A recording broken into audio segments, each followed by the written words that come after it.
And we are live. What's good, Josh and man, dear Saint? Welcome. I really want to know podcast, man. How y'all feeling out there? How y'all feeling? I hope all is well. Happy Thursday, man. We're coming up on the end of the week. And I just wanted to jump on real quick, man, and just continue talking about this whole dating thing. It's kind of been the theme of the week, kind of. You know what I mean? And I came across a video. Stay Slick with Kid. That's my guy. Stay Slick with Kid. Good dude over in UK, man. He's in London doing his thing. And he focuses on women and the dating issues that we're having, they're experiencing, men are experiencing. And I haven't had a chance to sit down and talk to him about it at length. I'm definitely gonna try to work something out. But I mean, it's probably gonna take a trip to UK. But if I can catch him over here in the States, I'll definitely, we catch up with him, sit down and have an interview. But I see what he's doing, and it makes a lot of sense. He's out here talking to women and listening to what they have to say about their struggles in the dating marketplace and just giving them the perspective of a man, not just a man, but a top tier, high value man, a guy who is good at this, a guy who has been successful, a guy that other women want. So these women listen, and it's not like beating over your head. Like I said, the red pill space, the mantle swamp is beginning. I'm noticing a shift. Like there are guys out there who, like I said, they just gave up, outright black pillars, or just guys who don't feel like doing the work and they just want to sit around and complain. You get that. But then you have some guys out there who really want to be successful and they're paying attention. So there is a lot of content now that's not the screaming, rah, rah, rah, women are bad, they're 3 or 4s, whatever. That's always going to be there. But there are guys who are like, yeah, we get all that, man. But hey, how about giving us some helpful hints? How about giving us some game? How about helping us out? And I think we're going to see more and more content creators like me, Stay Slick with Kid, Michael Sartain, the list goes on, that aren't in we're not sitting here trying to say all women are this or all women are that. We're here to say, hey man, this is the game. This is how it's played. If you want to be successful, this is what you're going to have to do. Right. Rich Cooper talks about that. He talks about it in Unplugged Alpha, and he talks about it in Top Shelf Man, his latest book. I'm working on that book now. Really good stuff in there. Just kind of opening the eyes to those dudes who choose to get into this game and be successful. Like, hey, man, I'm going to try to be the best version of myself, level up, and see if I can't find myself a good woman. But like I said, there's always going to be room for the crazy, the noise on the other side. And even if you because I don't really watch a lot of Fresh and Fit content anymore, but I saw they were doing an after hours. I think it was yesterday or the day before. I landed on it for a second just to hear the conversation. And even that conversation it sounded more of a realistic conversation, kind of like they used to do when they first started, really just trying to enlighten the women and kind of explain, tell the women like, hey, this is why you're not being as successful as you might hope or you might think. You see, Stay Slick with Kid, he's over there doing his thing, and he's just letting the women know, like, hey, this is what's going on. And he's even he has an online community of women who are trying to get a certain type of dude. And he's like, well, you can join my community and I can coach you up and do the best to give you my take on what you're doing. And maybe I can give you some pointers, or maybe I can enlighten you onto why your techniques aren't being so successful. So he's doing that. So shout out to Kid. One more down to Marco for him.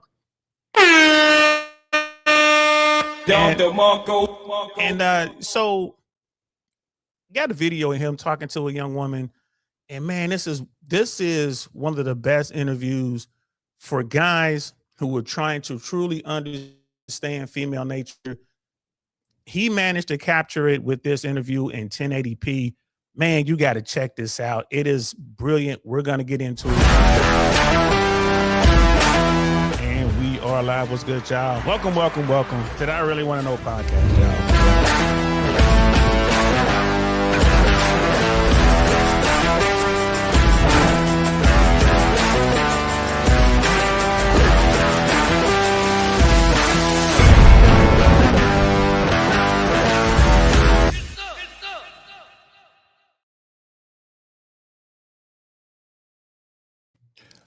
Good son indeed. Yeah, just checking out the audio. Sounds like it's okay.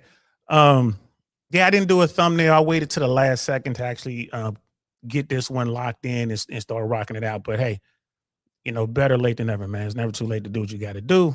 So we're getting it done. What do I need to do? Okay, that's set up. That's set up. My bad. I'm just kind of making sure I did everything on the production side because I just kind of ran up here. Got the thumbnail done, got the description done, set it all up, and now, normally it takes me about 30 minutes or so to really take my time to get it all set. So I think I got it all good. Yeah, I think we're okay. Um, so we're gonna get into this, and guys, if you're watching this on Team Replay, you know me. If you're watching this live, however you're watching this on Facebook, on X, on YouTube, do us a favor, man. Hit that like, hit that subscribe, share, send this video to someone who you think might benefit from it. And I just want to say, man, there's nothing wrong with trying to better yourself and falling down these rabbit holes. There's nothing wrong with trying to get as much information as you can. If you come across information that you don't like, remember, you can always take the good, leave the bad, man. Take the meat, leave the bones. You don't have to go out and take information that doesn't suit you. Is the best way to put it. You don't have to do that, man. Like it is so many different ways to do this. But what you don't want to do is sit there with your head buried in the sand and just give up. You don't want to be a quitter. So I admire anyone who's out here trying to improve themselves. This dating game, understanding the entire game can be difficult. But once you get into it, once you do the work, once you begin to become better and move up from the bottom 80 to the top 20, you'll see that, wow, it's not really that hard. Once you've done the work, once you've gotten there, it's like, oh, okay. It's not really that hard to get attention from women once they see you. And once you master your social skills and learn how to be charming and all that kind of stuff, it's like, okay, you're going to have a lot of women. But the thing is, you're going to have to choose wisely. And see, that's the big thing.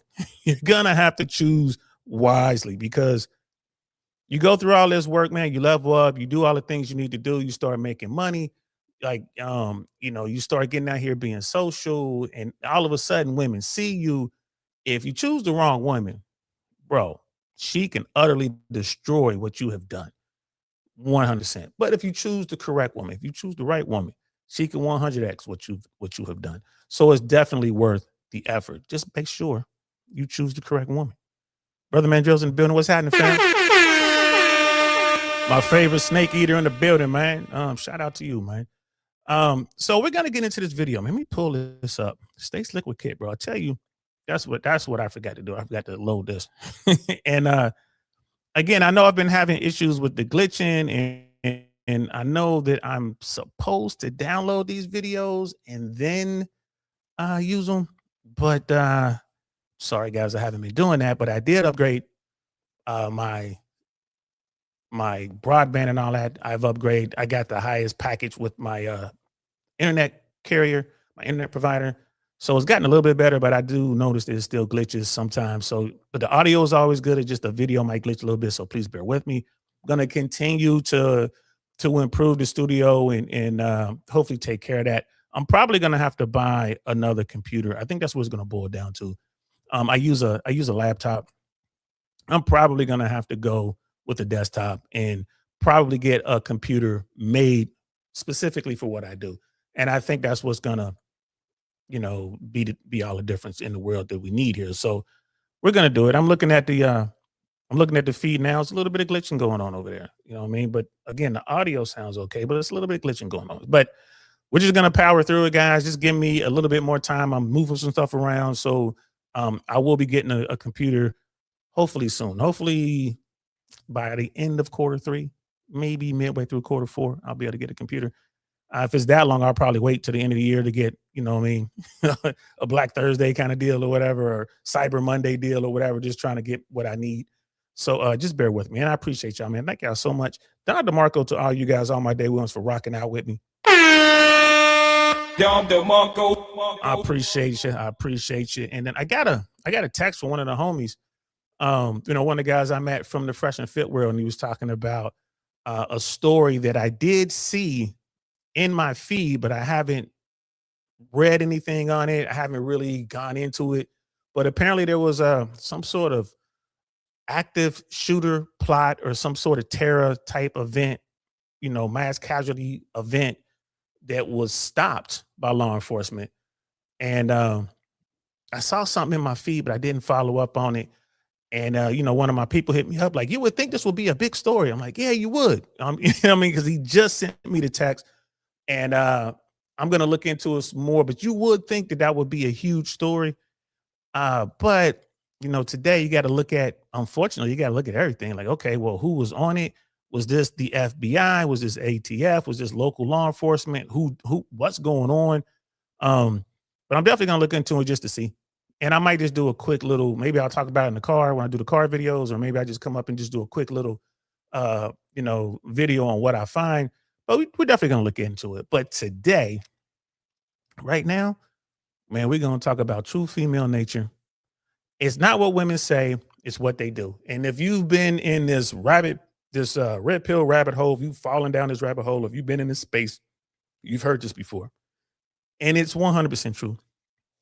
And I mean, we focus on women right here, but when it comes to this sort of thing, when it comes to female nature, it's just really human nature. It's not what you say, is what you do. Right? If you tell me we cool and everything's fine and you ain't got to worry about nothing, but at the same time, what I mean, you got your hand behind your back, gripping your pistol, and all your homies are starting to circle around me, even though you telling me it's all good. Man, I don't know about that. You know what I mean? I'm backing up like, oh, okay. I don't know about this all good thing. It looks like you about to set me up. Right? Same thing when you're out here in the sexual marketplace, man. You're out here in these trenches, you're dating and doing your thing. It's the same thing. A woman will tell you, like, oh, I want a guy who's soft and he's considerate and he's quiet and he listens to my stories and he does what I tell him to do. That's the guy I really want. I want a good boy. Right? That's what they tell you. But then you sit down and talk to them, you get to know them, and they start telling you about their boyfriend, who is the exact opposite of all that. This is a dude who was a alpha guy, who was a gangster, or a very, very hardworking, successful guy in sales or in the corporate world. He's aggressive, right? He's not listening to her. He's telling her what to do. He's telling her no all the time, right? He's out here. He's hard to get a hold of, right? And women will tell you they want the one guy that's right there who does everything for her. They say they want that guy, but who are they out here smashing? Who do they award with sex? It's the bad boy.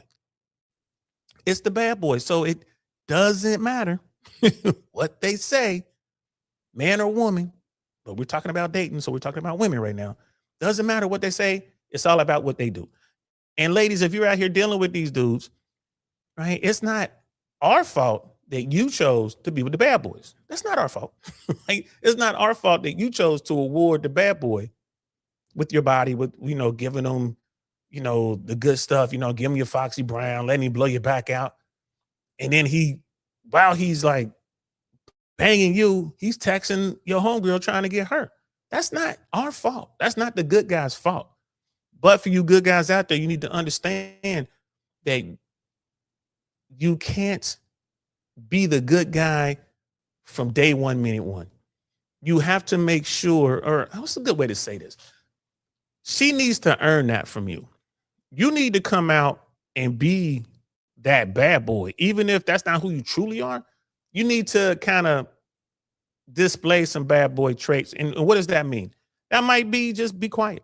That might just be the quiet, strong type, just sitting there doing your thing. That might mean that, on the first date, you're not taking her somewhere expensive that she wants to go. No, that means you're going to take her where you want to take her to. You, like I said, you want to take her out for some ice cream or maybe go have a walk in the park or something like that. That's what you want to do. Why waste your resources, your time and energy on a woman who doesn't necessarily want to be with you? You don't know if she wants to be with you. You don't know if she's into you until you get her out and you get to talk to her. When you take her out, is she constantly on her phone? Is she constantly telling you about all these other dudes? Right? When you guys go out walking around, does she know every door guy, every manager, every bouncer? Right? These are the things that you need to know up front. So don't be giving your best until she's giving you her best. Right? And I tell people, that might mean you gotta maybe mimic some bad boy traits. I ain't saying go out there and be an asshole, but I'm just saying don't be super nice right away. Give it a little bit of time. Be respectful. You know what I mean? You definitely want to talk to her, but you got to make sure that this is the woman you want to invest in. We got Miss AKA Lady in the building. What's good, sis? You know, we got brother Donald J. DeMarco in the building. What's happening, man? You know, and wine date tonight. We'll listen on the way. Hey, that's what's up, man. A wine date's kind of cool. I mean, it depends on where you're going or what type of wine you're drinking. It could be expensive, but if you're going to one of those places where they just have a cork fee, you know, I think I like that wine date idea. Yo, D, I think I like that. I think because if I was to do something like that, which I've never done a wine date. I'm not huge on wine, but I've never done that. But if I'm gonna run a play, I would research and get some really good wines that are not that expensive. I'd get like 2 or 3 bottles. I would see how much the cork fee is at the wine joint. Hopefully, I don't know what cork fees are running these days. I don't know how much they charge you. Normally it's like $20 or something like that. I think $25, something like that. I don't know. I want to say, I remember this was years and years ago. We went somewhere and it was a cork fee for like $25. And it was just, you paid the $25 and you can open up as many bottles as you want. I would get like 2, maybe 3 bottles. And I would, you know, especially this is a woman who's into wine, I would get these bottles and I would say, hey, I did a little research. Can you tell me what's a good wine, what's a bad wine? Because I don't really know. So I'm using this as an opportunity for her to kind of tell me what she knows about wine. And if she doesn't know anything about wine, I can just say, well, I did a little research and let's discover together what's a good one. You know what I mean? So you like, hopefully they have appetizers there. If not, you know, make sure you eat because you don't want to be like, wow, tipsy driving around. But that could be a good play. A wine date, that could be a good play. I wouldn't do that for my first date, but I you know, that could be a play, man. Shout out to you. That's what's up. Holy hell, John Gooden is in the building. Hold on, man. I got to do a Don DeMarco here. John Gooden, man. One of my air traffic control homeboys, man. Me and John worked together forever. This guy is retired like me, but he's a pilot. And man, oh man, this is a cool dude. John, man, what's happening, bro? What would DL do? Yo, what's happening, man? Good to see you, bro. Over on Facebook, checking in, man. Thank you so much for popping in, bro. I need to reach out to you, man, just to see how you're doing. You know what I mean? Like, what's up with the fam and everything? Cause you know, Mia's 17. Man, she'll be 18 beginning of the year, bro. So, you know, man, what's up, man? I hope all is well. Hope you're still flying, man. One of these days, man, I got to get you on this platform so we could talk about air traffic control and flying, your perspective. Sometimes I do shows like there was a runway incursion in Miami earlier this week. Local launched on 8 left. No correction, 8 right. Local launches an air carrier on 8 right. Ground was crossing an aircraft crossing 8 left, but there was an aircraft holding short of 8 right. Took the crossing. So they crossed 8 right when the air carrier started to roll. They had to board takeoff, man. I want to say it was an American. I'm going to do a show about that. But your perspective is better than mine because, as you guys know, I'm a retired air traffic controller. John Gooden was one of the guys who trained me. You know what I mean? So, like, he's been around way longer than me. And then he got, you know, became a pilot. Like, he was like, you know, he was like a certified flight instructor. Then he started flying jets and stuff, man. I'm putting all your business out there, bro. If that's supposed to be secret, my bad. But good guy, all around good guy, man. We've had so much fun over the years. It's like he'd be asking himself, what would what would DL do? Oh wow. See, he's flying Citation 10s. I told y'all, man, I know people with jets, bro. He's living a good life, man. He's living a good life, bro. This is why y'all got to have a good network. So, hey, John, man, when you get back home, bro, like, I'm going to text you when you get back home, man. No, let's catch up, bro. I'm always talking to Two-Tone. I want to, you know, I need to reach out to little Stevie. I want to see what's up with TK. Let's talk when you get home, man. Enjoy that beach, man. Have a pina colada on me, bro, or for me. As a matter of fact, have them put Hennessy in your pina colada, man. Make it a Henny colada. But that's what's up, man. Miss AKA Lady, Please be a gentleman from day one. You always want to be a gentleman when you're dealing with women. I always want to be a gentleman. And if you're dealing with a woman who's kind of reckless, man, you gotta ask yourself why you're dealing with her. You know, a lot of the young guys like, yo, I'm just trying to smash. I get it. But sometimes it just isn't worth it. But always be a gentleman. You don't want to be the quote unquote assholes. But here's the thing, ladies, y'all always reward the bad boys. You reward the bad boys with the Foxy Brown. They get it. They don't have to wait. They get it that night. It's like there are no rules for those dudes, but there's all these kind of rules and crazy rules and regulations for the good guys. And I cannot condone having a good guy be penalized because he's good. Like, no, man, go ahead and have some bad boy traits, and you know what I mean, get that bad boy treatment so you ain't got to worry about them rules. Right? That's can't do both.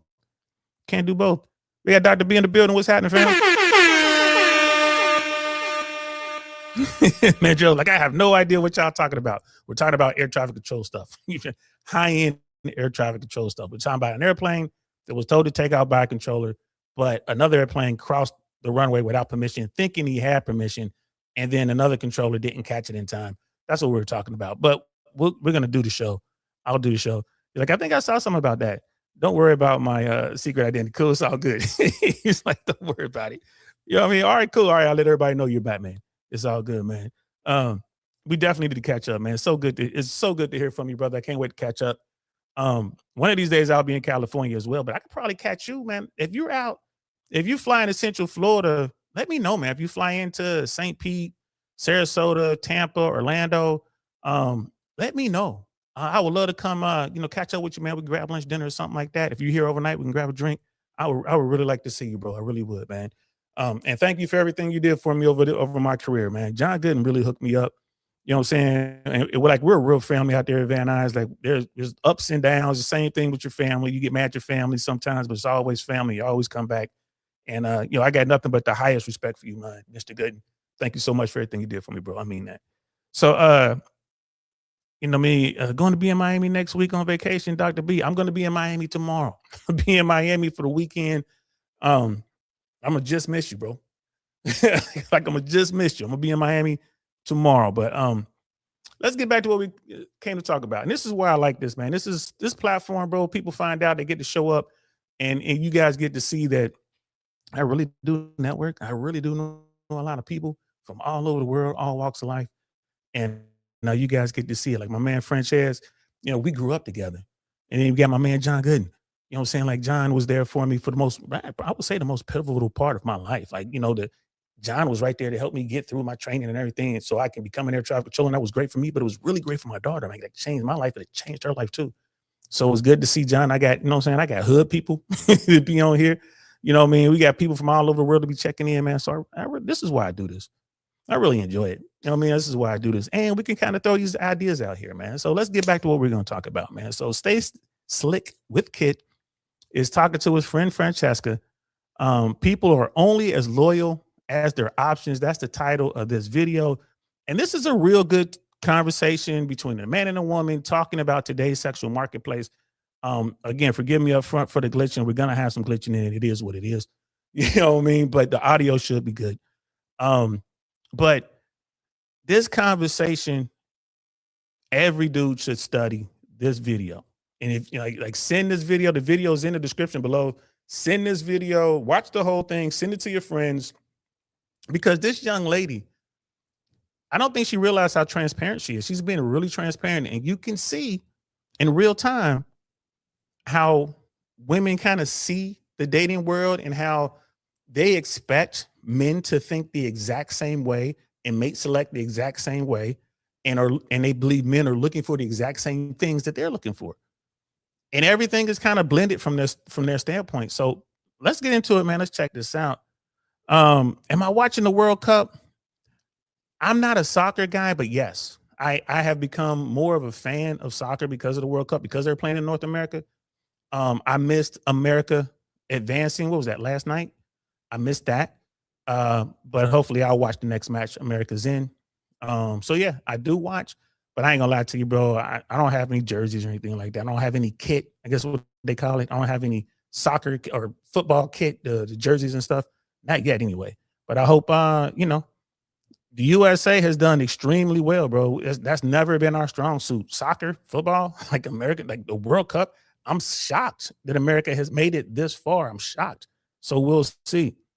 Yeah, boring ass hockey, bro. You ain't lied about that. But I do like watching hockey. Hockey's like crazy, especially when you go watch it live. But I would say that soccer is definitely the most boring sport I've ever watched. I mean, I think curling and baseball is more exciting than soccer, but it's World Cup. So, I'm gonna keep watching. And they did advance, bro. So that's crazy, man. Oh, Zoom, he's in the building, man. This is turning into an air traffic control reunion. What's good, man? John Gooden's in here too as well, bro. Yeah, like that's it. Yeah, that's Swain. Call it Swain. Come on, hey man, it is what it is. And yeah, one day we're gonna do an episode when I get all my ATC people on at the same time in the chat, man. But Zone, hey, I'm gonna be doing an episode probably early next week, if not over the weekend because I'm gonna be gone, but maybe Sunday night or Monday, talking about they had a runaway incursion in Miami. So I'm gonna, we got the audio from it. Talk about it. It's like real basic stuff. So maybe I can get you and a few others to hop in there just to be in the chat or whatever, or just catch it on team replay. But anyway, with all that said, now I'm going to focus on dating. All right, that's what I'm going to focus on. I'm going to focus on dating right now. No more air traffic controls talk. Just good to see my people out there, man. Definitely miss you too, brother. Miss you too. And your little one is grown up. Our kids have grown. Man, it's just crazy how fast time goes by, man. If you're a young parent, enjoy every moment because you're going to look up one day and your kid is going to be grown. And you're going to look around like, what happened? You were just crawling yesterday and now you're grown up. Anyway, let's get back to this dating stuff. Stay Slick with Kit, his friend Francesca. They're talking about dating. Wait till you hear what they got to say. Check it out. And one thing a guy should know about you if he was going to take you on a date. Okay, so my age, I'm 27 as of yesterday. Oh, happy birthday. Thank you. Nice. I was going to lie because I have been lying to everyone, but I'm not going to do that. What's the lie you tell everyone? That I'm 20. Because I feel like 27's not COVID even took old. 2 years of everyone's life. So really, we're 2 years. Are you insecure about your age? Maybe I am. Low-key. That's all right. Yeah, At least low-key. we're honest. The wall's coming up. If he's going to take you on a date. I'm very open. So I would say, don't take me on a date if you don't have the materials for it. I'm that type of girl. And I'll be very open about that. When you say the materials, what do you mean? I like nice things. I like nice dates. So I wouldn't date someone that I would make broke. Personally. Oh, okay. So basically what he should know is that he should spend money on you. It's just a thing where I like to spend money on myself. So it should be the same kind of thing. Like if I can take myself somewhere, but you can't take me to that place, I then feel like I have to pay. And then I just feel like a mum. That's what it is. All right. So, fellas, women today have gotten very bold, right? I think this is, she's in her late 20s. I think she's cute.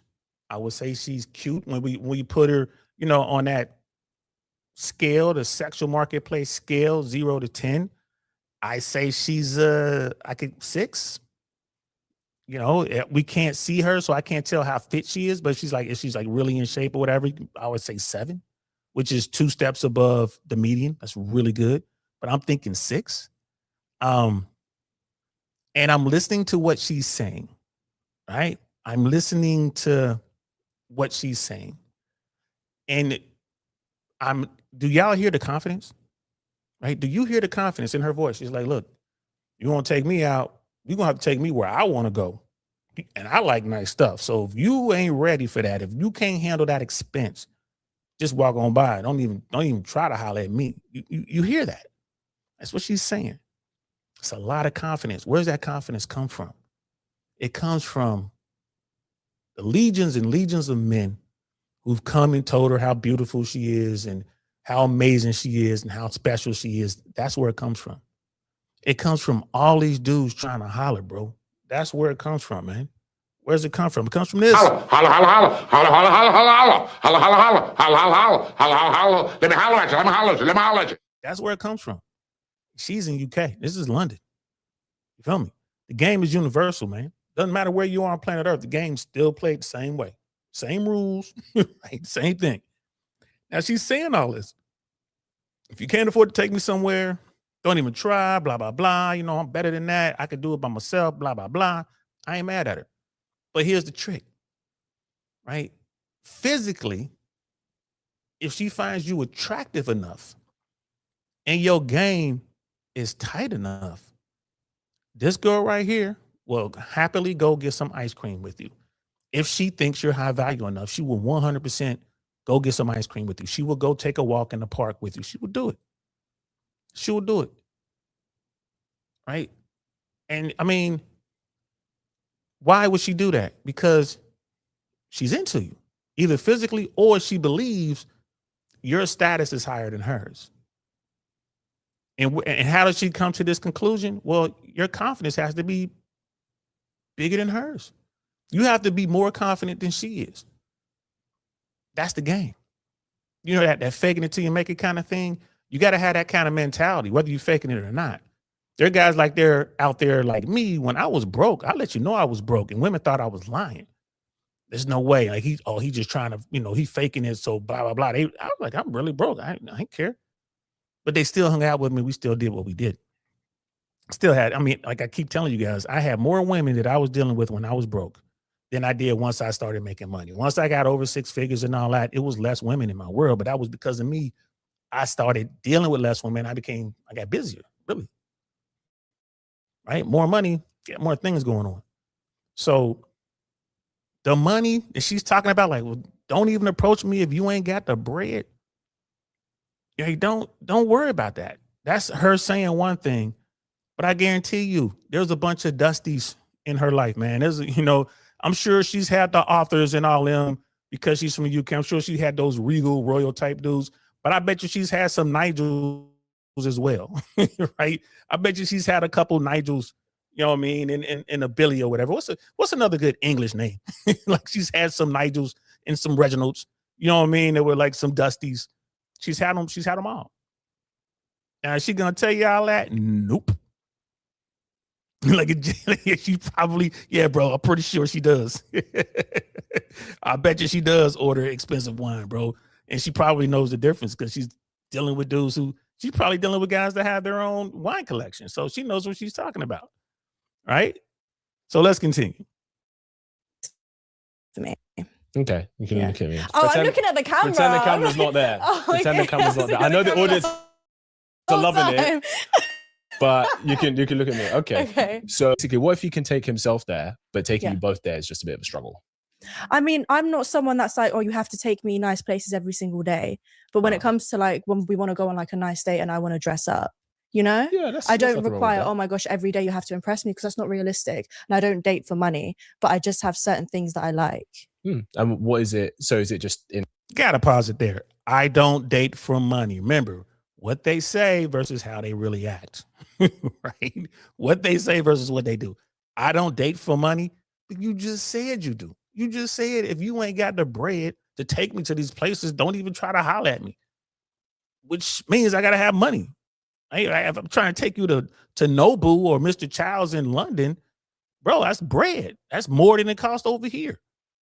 Depending on how strong the dollar is and all that versus the pound. But it's like, bro, that's money. That's money. I gotta have money to talk to you. Right? But like I said, she'll talk to a broke dude. Right? And Zone's right, man. Like, and this is part of it, like people who've been married or in long-term relationships. I tell folks all the time, like, these spaces aren't really for you. You already won the game. You got what you have, and you should be good. But I will say this: people who like go through divorce or like end a long-term relationship now and get back into the dating game, they don't understand it at all. And you're right, bro. It is about, like, what does she bring to the table? A lot of women think, well, I make money too, so I bring money to the table. Right? I have this great job. I have this career. I have this title, so I have my own money. And a lot of them do, but they're not spending it, are they? Right? They're not spending it. So they're not, it's like, so you're not bringing anything to the table, love. You're telling me to spend all my money, but you're not reciprocating. Now, a woman who's in a long-term relationship with you, she should be investing in you as much as you're investing in her, right? You guys should be doing that. But a lot of women don't like it if they have to spend a lot of money on you, right? They won't. And a lot of women out here trying to run a game, trying to get a rich dude, they get caught up. Remember the Tinder swindler? He had these women believing he was some sort of, heir to a diamond fortune, and he just running their pockets, just running them and smashing them on private jets. He taking money from one girl so he can get a private jet and stay at, a 5-star, hotel, like a suite. Right? He's driving around in, expensive Rolls Royces or whatever, renting them with drivers. He's buying clothes, but he's taking his money from other women to do all this. Right? That was nasty work. I'm not saying you do that, but it just goes to show you that, because so many people say women won't pay. Yes, they will. Yes, they will pay, especially if you sell them a dream. But most women just receive only. I mean, that's just part of the game. And if I'm not mad at women who do that, like if you got a woman who's running your pockets, shame on you, not shame on her, shame on you. Of course she's running your pockets, bro. Like she's going to want to get attention, validation, resources from you. You trying to get sexual access from her. That's just be real with it. Most men, that's all they really want up front. They're trying to get sexual access. Right? So she's able to get what she wants to get without you getting what you want, and she wins the game. The short-term game, right? The player game. If it's just about player game, it's like, can I get what I want without giving him anything? And he's like, can I get what I want without her getting what she wants, without her getting anything? It's a silly game, I know, but that's how it's played.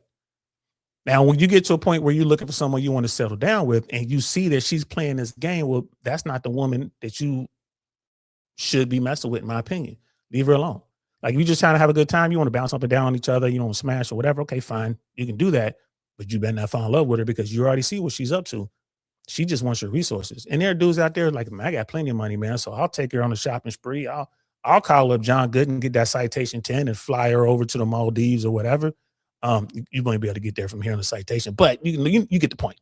Like, I'll have my friend pick me up in the jet and we'll fly her to New York to a real nice, expensive dinner. And I'll take her on a shopping spree just so I can hit it one time because I'm worth $100 million. There are guys that do that, right? They do it all the time. And then the women will blame the good guys because the wealthy guy did that. Right? So, like, again, it's all part of the game. You got to know who you're dealing with. What is she trying to do? What are you trying to do? Does it make sense? Right? Does it make sense? So these are the things that y'all need to learn. Most guys have no idea how this works.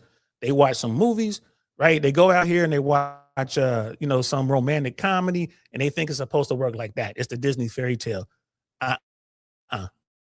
That's not how it works, son. That's not how it works, son. You better learn some human nature. You better learn female nature. You better figure out quick what they're trying to do. And the most important element of that is what you are trying to do. When I talk to these guys, when they hit me up, the first thing I ask them is, what's your mission? And they look at me like I'm speaking Chinese, like I'm speaking Mandarin. They're like, what do you mean, what's my mission? What are you trying to do? What's your mission? Is your mission to get out here and just have sex with a bunch of women to figure that part out? Or is your mission to go out here and find your significant other, find your future wife? What's your mission? And, they had to take some time to figure it out. And then they come back and tell me. And then once they tell me what they were trying to do, then I can help them. All right, try this. You know what I mean? Try that. Right? So, that it is what it is, man. The game is what it is. And I wish there was an easier way to do it. Some people think, well, I'm just going to go to church and I'll find a good girl there. Good luck with that. Like, good luck with that. Oh, you're going to go to church and it's going to that's going to solve all your problems? That's going to bring you a whole bunch of other problems. Right? But right off rip, we're just a couple minutes into the video and she's already contradicted herself. It's not about money with me, but if you don't have money, don't try to talk to me. You see what I'm saying? What they say versus what they do. In terms of fancy, nice things, just kind of, and there's nothing wrong with quote unquote saying I like materialistic things. Yeah, there isn't anything wrong with that because I don't date for materials because I provide my own materials, but it's just a thing where I'm not going to want to go on a picnic every single weekend. Maybe when the weather's nice, yeah, we can do that, adorable, but sometimes I want to do something nice and I don't want to feel bad because I had to put these extra to afford that. I don't want to. Do you feel bad for him? I wouldn't date someone that I'd feel bad for in that sense because it's just like, then we're just not compatible and that's okay. Okay. And I hear that. There's nothing wrong with that.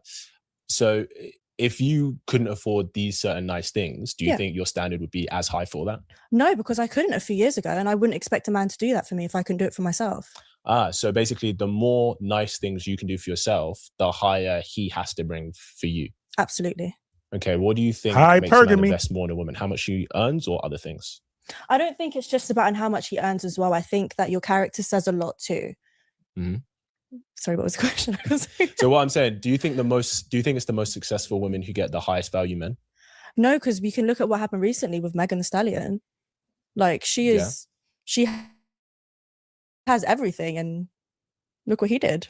So I just feel like it's no matter what you have as a woman, or how high you are, or how much money you have, or success, it's so hard to find a good man. How interesting. How much? See, and this is a thing, man. This is the thing. Women believe if they attain the things that they find attractive in a man, then that makes them very attractive to other men.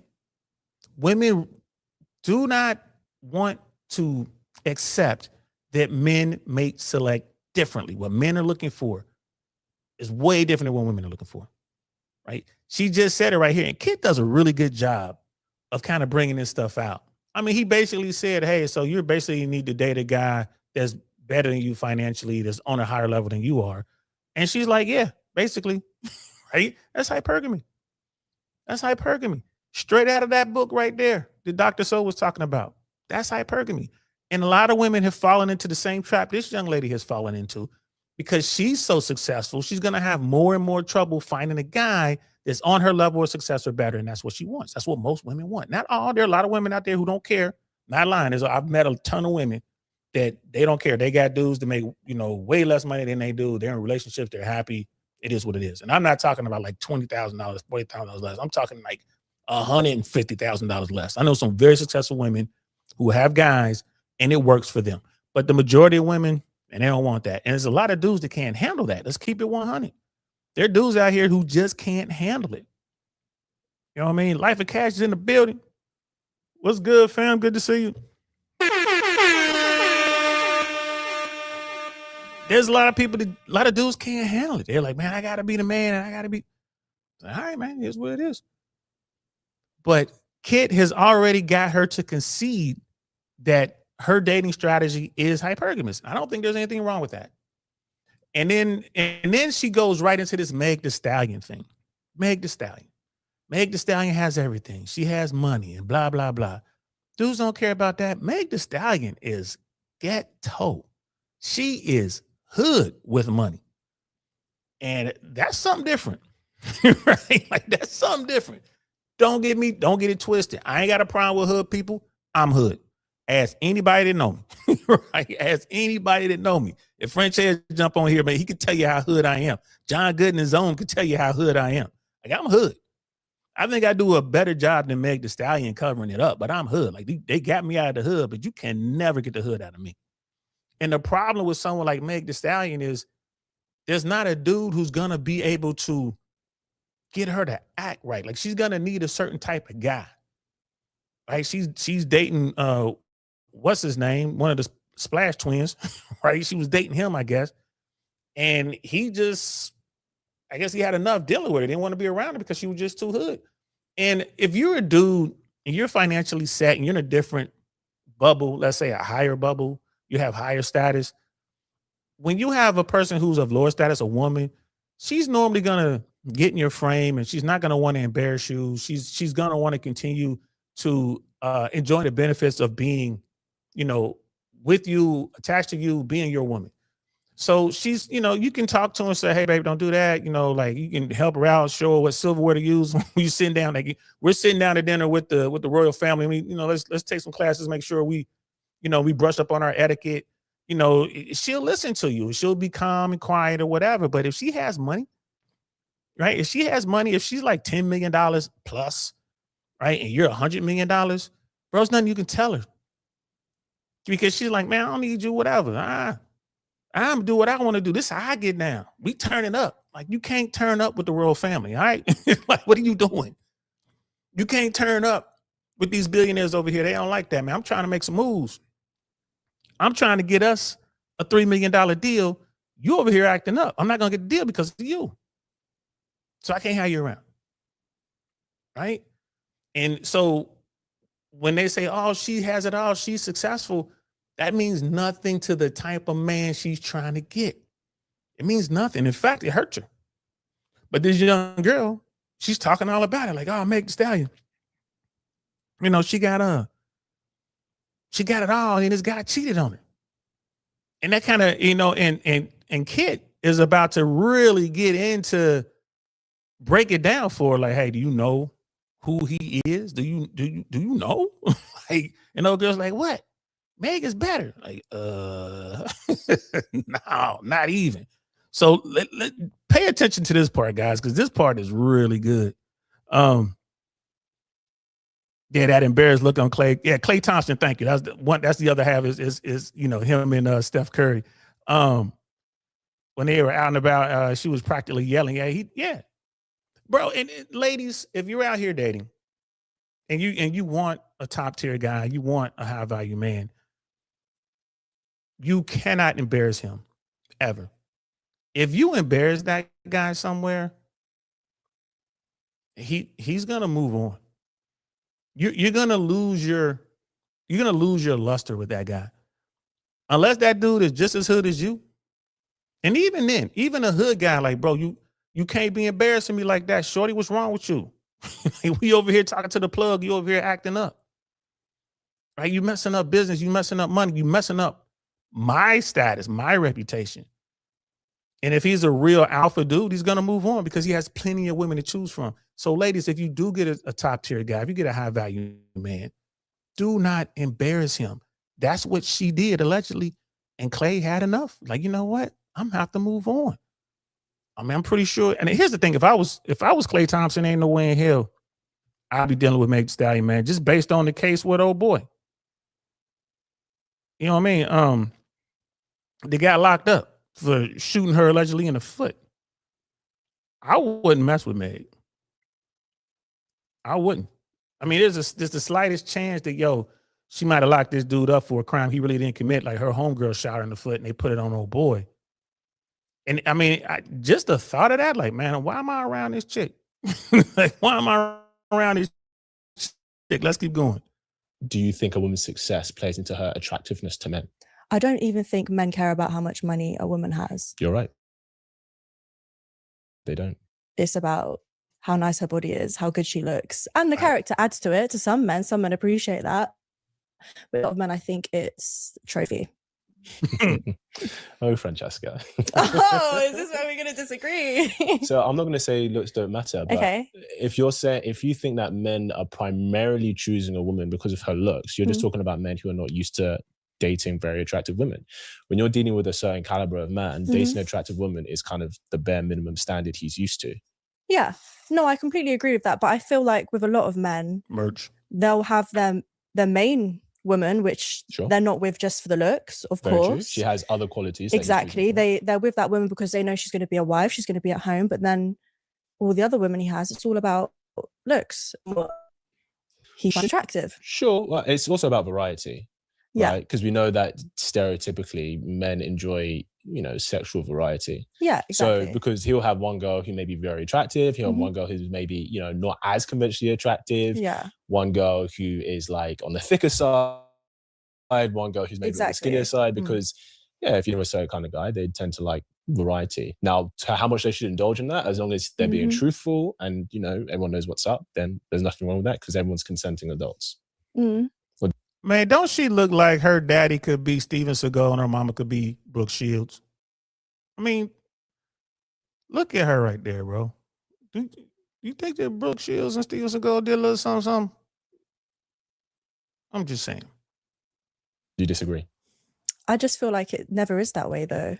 What do you mean? It's always like done in secret. A man's not going to say to a woman like, yeah, you're my main one, but I've got 10 on the side that all look different. It's always going to be done undercover. It's never going to be open. Well, I would say if he's in a committed relationship and he's actually cheating, that's wrong. But obviously, if you guys are just getting to know each other and dating and you've not had that conversation about is it exclusive, where it's going, then, he is free to date other people, just like she's free to date other people. Yeah, see, that just doesn't sit right with me. And I get that's completely normal, but I just can't imagine. Do you think it's only men who date multiple people at the same time? No, it's definitely not. But just me personally, if I'm dating someone, I wouldn't have like all these other options because it would just be very weird to me, access wise. What do you think for you? If a guy is dating multiple girls at the same time, what does that tell you about him? Does that say anything to you?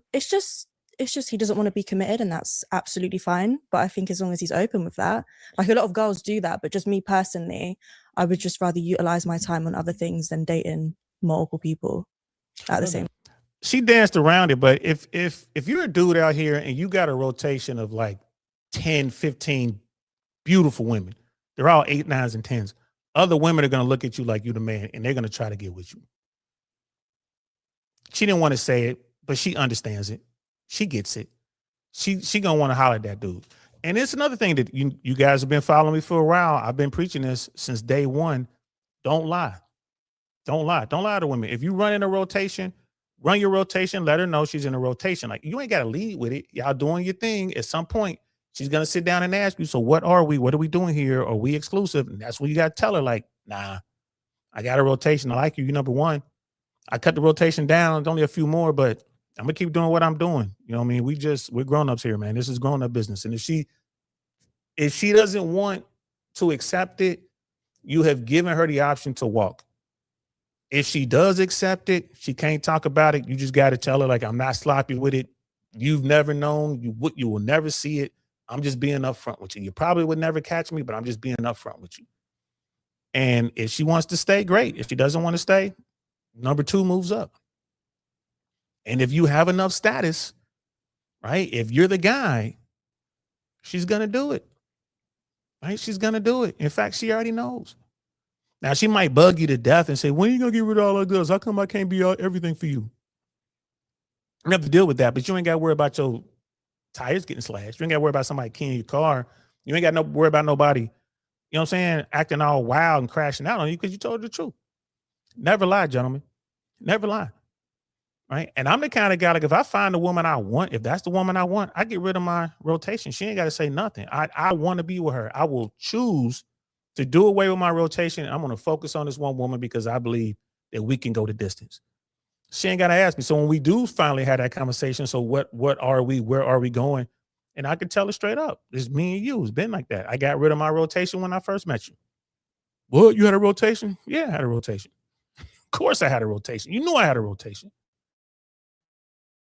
But I got rid of them because I really want to be with you.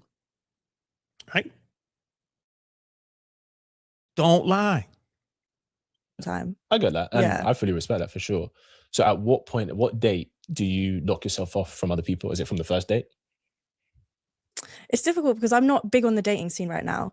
So I'm saying right now, I'm just saying in general. As in, like, lock it off?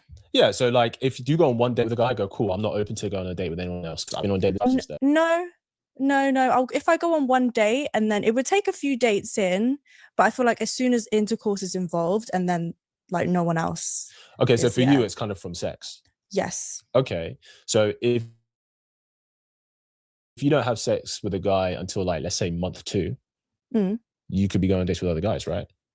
I don't think I'd be physically going on dates. Maybe texting, but I wouldn't be physically going on dates. So if another guy asked you out on a date, yeah, and there was a guy who you went on 3 dates with over the past 2 weeks, I feel like if I gave him 3 dates in the last 2 weeks, I have a lot of time for you, and I'd just be giving that person my time. So why would you even text other guys then? What's the point? I don't know. I feel like it's a thing that at least you're there. I wouldn't text you every day, but then if this one messes up, it's a fallback. And I feel like everyone has that. Everyone has a roster. My roster, I wouldn't be meeting up. Like in 3 weeks, if I've met you multiple times, I'm not going to be giving like another person my time physically. Maybe I'll text them here and there until we're actually serious, but I wouldn't go out and then meet them. I'll be real with you. She said it. Everybody has a roster. She said that.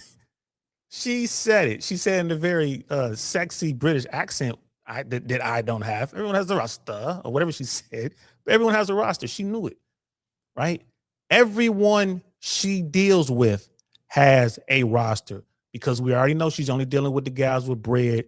She's only dealing with the top tier men that have value men, right? She's only dealing with the men who can afford to take her on nice dates and take her on nice excursions. She just said all them dudes she knows have rosters. See what I mean? She said she wouldn't deal with a guy who has a roster. She wouldn't deal with a guy who's out here playing the field, basically paraphrasing, of course. I'm paraphrasing, but that's what she's getting at. But then she turns around and says, I acknowledge that these men have a roster of women, right? What they say, what they do. I would never mess with a guy who's doing that, but every guy I've ever messed with, I know they have a roster. This is why Stay Slick with Kit is brilliant. Brilliant, bro. Right? But does she have a roster? Absolutely. If she doesn't have a complete roster, she has a backup guy. She has a backup guy, 100%.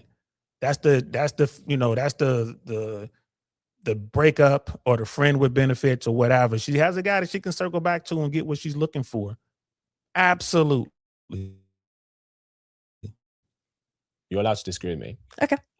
For you, what the equivalent is for guys for sex, for you, it's attention. Fact. You're like, I'm going to date a guy and stuff, but if I like him and maybe it's going somewhere, I'll still take attention from other men. Yeah. But when we start being physical, that's when I'm officially going to lock myself off. Yeah. For guys, it's the same thing. They're like, yeah, we can date. I like you and stuff. I'm still going to be taking sexual attention from other women, but until we've had that conversation, then, you know. But I just think that's insane, and it shouldn't be that just because I'm a woman, a text is the same as intercourse. Like, that's insane. I didn't say it's the text the same as intercourse. What I'm saying is that you're still getting attention from other men, even though you have no intention of having something serious with them because you've got a main guy. Yeah. Right. So men will still be having sexual attention from other women, even though he has no intention of being serious with them because you may be his main girl. It's the same thing. In those weeks that we've had dates, you're meeting with other women and having sex with them, right? That's what you're saying it's the equivalent to me texting them. Yeah, because he's getting what he wants from them, but he has no serious intention from them, and you're getting what you want from the guys that you're messaging, but you have no serious intention with them. I just don't think that's the same thing. I don't think texting and meeting physically is the same at all. I don't think it's the same in level, but it is the same in principle. Because you're talking to other men romantically. You are. Like you said, you're like, just in case this one falls through, this is going to be my backup, right? Cool. I'm not hating. I'm not saying hate the player, hate the game. Yeah, I get it, right? But you're talking to other men romantically when you've got a main guy that you're interested in. Guys are entertaining other women sexually when he has a main girl that he's interested in. The principle is the same. Because here's the thing. If you were like, this is the guy I'm taking seriously, you wouldn't be entertaining any other man romantically, texting, communication, calls, or otherwise. Yeah, of course. Facts. I think it's just Facts. Gentlemen, here's the one takeaway that you need, no matter what. If you don't remember anything else from this video, remember this. If a woman is really into you, if she believes you're everything she wants in a man, she does not see any other dude. You hear me? She does not see any other dude. If you get a woman who is into you, she loves you, you are who she wants. You are it. You check every box, whatever the case may be. She ain't looking at another guy, man. All of her social media is she either deletes them or they're all private. She kicks all the guys out. She doesn't want attention from any other man, just you. If you find her, right, and you are what she wants, what she needs, just like in all the love songs. She ain't looking at no other dude, bro. I've seen this. I'm just here to tell you, man. It's the dudes out there like, nah, they all 304s. They all do this. They all do that. Like, well, that might be the chicks you dealing with. You've never come across that one woman that really wants you. Now, granted, the woman I'm talking about for some of us might be a 0, 1, or a 2. Like, they might be, you know what I'm saying? Like, but when they get you, and you only might be a 5, a 6, maybe a 7, but they'll lock in on you. So a lot of guys are like, well, I never had that experience. Like, no, you have, but you didn't want the big girl who's locked into you. You could probably call her right now. Tell her to bring you a turkey, not a turkey sandwich, a whole turkey. She'll probably bring it over here. Oh, yeah. You talking about, you talking about Janice. All right. Janice will bring her big ass over here because you are the guy she wants. Janice might be messing around with other dudes, but you're the one she really wants. And if she gets you, she'll never talk to another man. It happens at every level, 0 through 10. If a woman finds the man that she wants, she will not look at, entertain, or want attention from any other man. Believe that. Because I don't believe in having multiple sex partners, period. That makes sense. You're a woman though. What does that mean? Well, most women aren't out here looking to be sleeping with multiple men at the same time. But I It's don't too think risky. men should too. Sure. I mean, that's your opinion, but men could say, well, I don't think women should be talking to, more than one guy at the same time, but women do. Mm. So you think it's acceptable for men to do it, but not women? No, women can do that. If a woman wants to sleep with multiple guys while she's getting to know a guy, all the power to her. Mm-hmm. I just don't think most women want to do that. Yeah, yeah.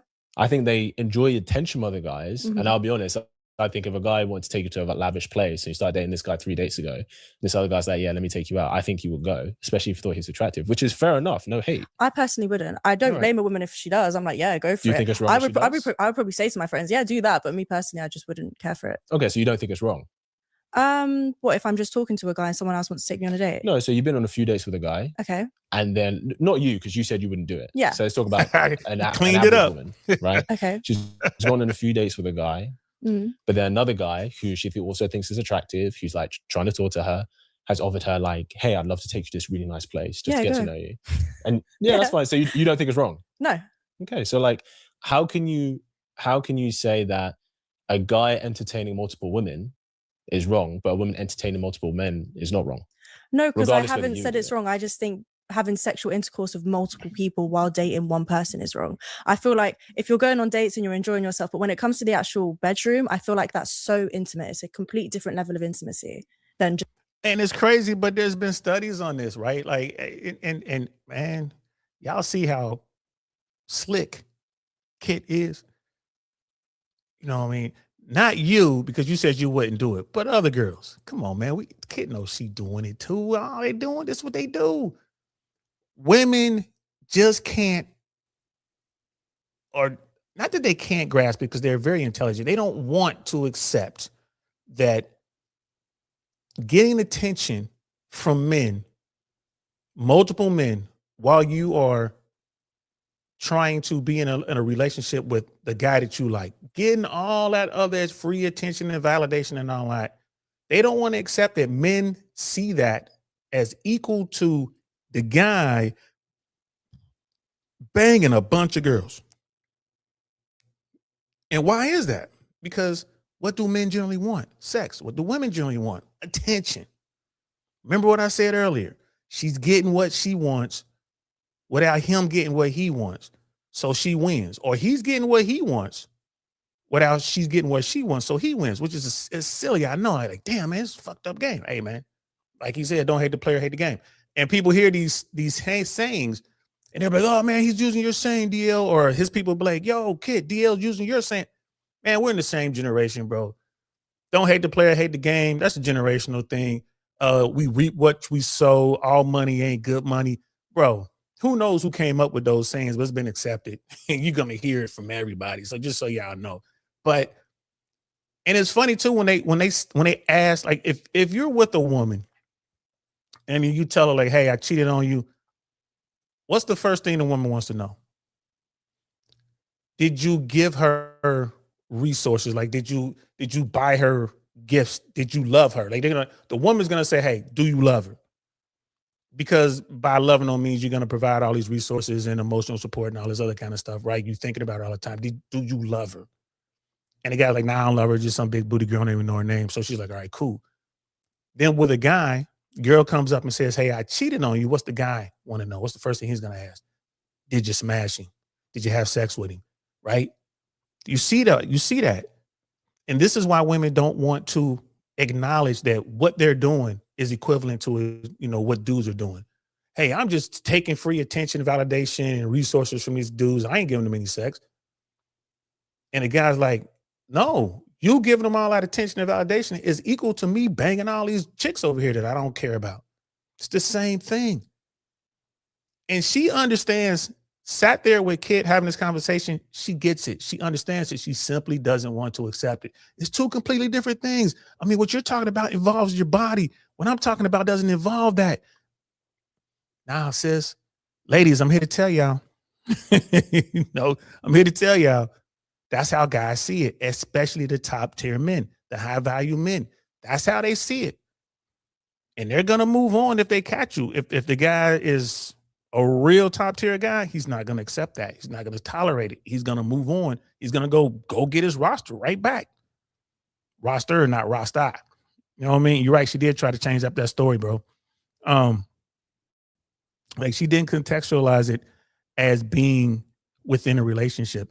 But I mean, that's what Kit keeps trying to say. Like, no, it's the intent. Like, you're not within a relationship, but you have every intent of being in a relationship with that guy. You want to be with that guy, but you got all this other stuff going on over here. You're getting all this attention from these other dudes. That's what men don't like. And the same thing with the guy. He wants to be with you. He's digging you. You're number one, but he's banging all these chicks over here. Right? They're equally offensive, just in different ways to men and women. But it's the same thing. Like I don't want to be around a woman who's constantly getting validations from strange dudes, and these dudes have access to her. I don't want to be around that. If she's trying to be my woman, if I'm trying to be like her man, I don't want to deal with that. Just like I know she's not going to want me to be banging a whole bunch of women. That's why I cut them off. I'm like, well, I'm going to cut them off and try to make this work over here. If it doesn't work, I just call them back up. You know what I mean? But this is good stuff, man. Just go into a restaurant and sitting across someone and eating. It's completely different. I would say that I think it's wrong to spend money on someone that you're taking seriously and them to be entertaining other people. No one should be spending money on them. If you had that conversation about taking it serious, then it's wrong. 100%. Sure. But I say with sex as well, you have to have that conversation. If you have that conversation, then it's wrong. But if you haven't, then you can't apply expectations without communicating that. That's true. But I feel like men really need to hear those words like, I do not want you to have sex with anyone else, for them to understand it. But whereas women don't need that, we'll understand where it's like, if you're looking after me and I've seen you for a while, I'm not going to sleep with anyone else. They don't need those to hear those words like, do not do this. Do you think commitment is a feeling or a decision? I think it's both. No, it's not. It's a decision. 100%. It's a decision. 100%. Right. So like, if a man's going to commit to you, that is a conscious decision that he makes. It's not, oh, I feel like I'm committed. No. It's an actual decision. You may become single focused, which for a lot of women, that is the case. But when it comes to men entering a relationship and commitment, we don't work the same way in general, right? That's a conscious decision, because when you enter a relationship, nothing actually changes between you. What changes is how both of you interact with the world, right? Yeah, of course. Okay, so that's a conscious decision. The only difference is, generally speaking, if you're being physical with a guy, you don't want to sleep with anyone else. Yeah. Okay, men are not the same. Facts. Why? Because we're just built differently. We're made differently. But the same. But men will make that sacrifice. We will make that decision to be faithful, quote unquote. I'm not going to bang these chicks anymore because I'm making a decision to be faithful to you because I know that's what you want. I know you don't like that. But women don't see anything wrong with saying, well, I'm still going to take this free attention and validation from these dudes that I don't know. I'm still going to be thirst trapping. I'm still going to have open social media where anybody can come and send me a message or whatever. Right? So, ladies, if you get with a guy and that guy has put his rotation away for you, you must in turn put away all of the free attention and validation you're getting from these dudes out here. You must get rid of all the guys in your friend zone. You must cut them all off. Because it's the same thing. And I always say to guys, if she continues to get that validation and attention and all that from these other dudes, even after you tell her that I've gotten rid of all my women, then bro, go back and get your rotation. Because again, she's getting what she wants. So you might as well get what you want. If she's not willing to come and sacrifice that for the greater good, and the greater good being you guys having a relationship and getting to know each other. That's how I look at it. There's so many dudes just like, nah, man, you know, she's fine. And, you know, I'm going to keep trying or whatever. And it's like, bro, don't do that. Do not sell yourself short. This is why women believe what they believe. This is why women have the kind of confidence they have. This is why you got 2s and 1s and 0s to get more access to men, be it might just be sexual, whatever, but they still get more attention, validation, and support from dudes that they don't know, just random dudes, than you will as a 6, 7, or 8 as a guy, right? So dudes, you must demand that. If you're going to get rid of your rotation, she has to get rid of her emotional rotation. It's the same thing. You got a sexual rotation, she's got an emotional rotation going on with guys who are going to give her free validation and attention and all that. You're going to get rid of yours. She got to get rid of hers. That's what you need to do. And if she's not willing to do that, or she says she's going to do that, but then you catch her later and she's like, well, he's different. He's my BFF. Well, gentlemen, you have a decision to make. If it's me, if I got rid of my rotation, but you couldn't get rid of your rotation of free attention, but you say, well, I only got one. He's my BFFs. All right, fine. I only got one. She's my big booty freak. I'm gonna keep my one big booty freak. I'm gonna hit her whenever I want on the side. You won't know about it, and you go ahead and talk to your BFF. Isn't that fair? I think that's fair. Isn't that fair? Fair. I think that's fair. Way as if we're emotionally investing in you as a woman, we don't want to emotionally invest in anyone else. We don't want to be talking to anyone else, giving our attention to them. We only want to give it to you. But women enjoy attention, and they'll take that from men all day. It's just because we're wired differently. So when you say men are built differently, do you think that's like an excuse for men having multiple partners while being with one person? It's not an excuse. It's just a reality. Thank you. So then it makes it okay, because I feel like when people say those words like, oh, it's the way we're built, I feel like that's just an excuse to cheat. No, cheating is wrong. So Right. I'm talking about, what I mean is, if a man says he's going to do something, he should do it. Facts. So if he says he's going to be exclusive and faithful to you, he should absolutely do that. And anything outside of that is wrong. Okay, yeah. But until you've established that, he's not doing anything wrong, regardless of how you feel about it. Right. Because the same way, a guy cannot like that he's taking you out on 3 dates and you've got another date with another guy. Y'all hear that? Hold up. Like I said, if it's stated you guys are together and y'all sat down, y'all made clear and set your ground rules. This is the do's and don'ts. And then one of you guys go and break that rule, that's cheating. If you don't have those ground rules established, it's not cheating. What you decide to do is what you decide to do. If we're kicking it, we go out a couple times, you had a great time, and you start getting rid of your free attention and validation from these dudes because you really like me, you want to spend all your time with me, fine. But that doesn't mean I'm going to go out and get rid of my girls until we have that conversation. Remember, what are we? Remember that conversation I was talking about? You get to a point with women, they're like, okay, so what are we? And normally that conversation doesn't happen for a while. It's going to be a minimum, at least 8 months, maybe a year, 8 to 18 months before she actually sits down and say, okay, what are we doing here? Because she's going to want to know, am I wasting my time? Or is this going somewhere? Are we going to wind up being together, like married or officially somehow? What are we going to do here? And at that point, you got to tell her, this is how I see us. This is what I'm doing. This is what I want us to do. And then from that point on, you get caught banging some big booty chick. Now you're cheating. If she gets caught getting free validation and attention from some dude, now she's cheating because y'all had that talk. You guys put down your ground rules and you had your conversation. But without that conversation, it is what it is. I think Kit is doing an outstanding job of breaking all this down to Miss Francesca. A guy may not like that he's taking you out on 3 days. So you may have a friends and benefits that you entertain here and there, which we know girls do. He may not like it. Until you've had that conversation, he can be upset about it. He can be like, yeah, I don't like this. Conversation about, are we on the same page in regard to this? Okay. He can't chastise you for it. Okay, so example, if you were seeing someone for say 6 months, you're seeing that person, you spend a lot of time together, you found out that person slept with someone else during that time, and the woman is upset that you've done that. Do you think she can't be upset because you haven't had the conversation about just being with one person? Wait, so we've been seeing each other for 6 months, but Yes. I find out she slept with someone else, or she finds out She finds out you have, and she's upset. So are you saying she can't stand on anything because you haven't had that conversation about loyalty? So she's allowed to be upset. Okay. But if we've not had the conversation about whether we're on the same page, there's no boundary that's been crossed because there has been no boundary set. Facts. Right, but if it's 6 months of seeing this person and it's quite intimate, you guys are at each other's houses, that's different. You'll have. I don't care if it's 6 years. I don't care if you have drawers inside of his home where you're keeping your clothes there and you guys have each other's keys. Y'all ain't had to talk. A lot of women will get into this implied stuff, right? And it's wrong. We're grown-ups. You got to establish it early on. Establish it. Dudes, this goes for y'all too. So a lot of you guys out here who are going to begin to do the work and level up, and women are going to see you. And you're going to begin to have these relationships, right? You're going to start meeting these women. And like I said, even though I warn you all the time, make sure you keep your emotions in check. You guys are not going to keep your emotions in check. You're not going to mind your emotions. You're going to fall in love with this woman. You're going to do exactly what she's talking about. You're going to come up to the woman who's really cool, wants to be around you, whatever, but she's doing her thing.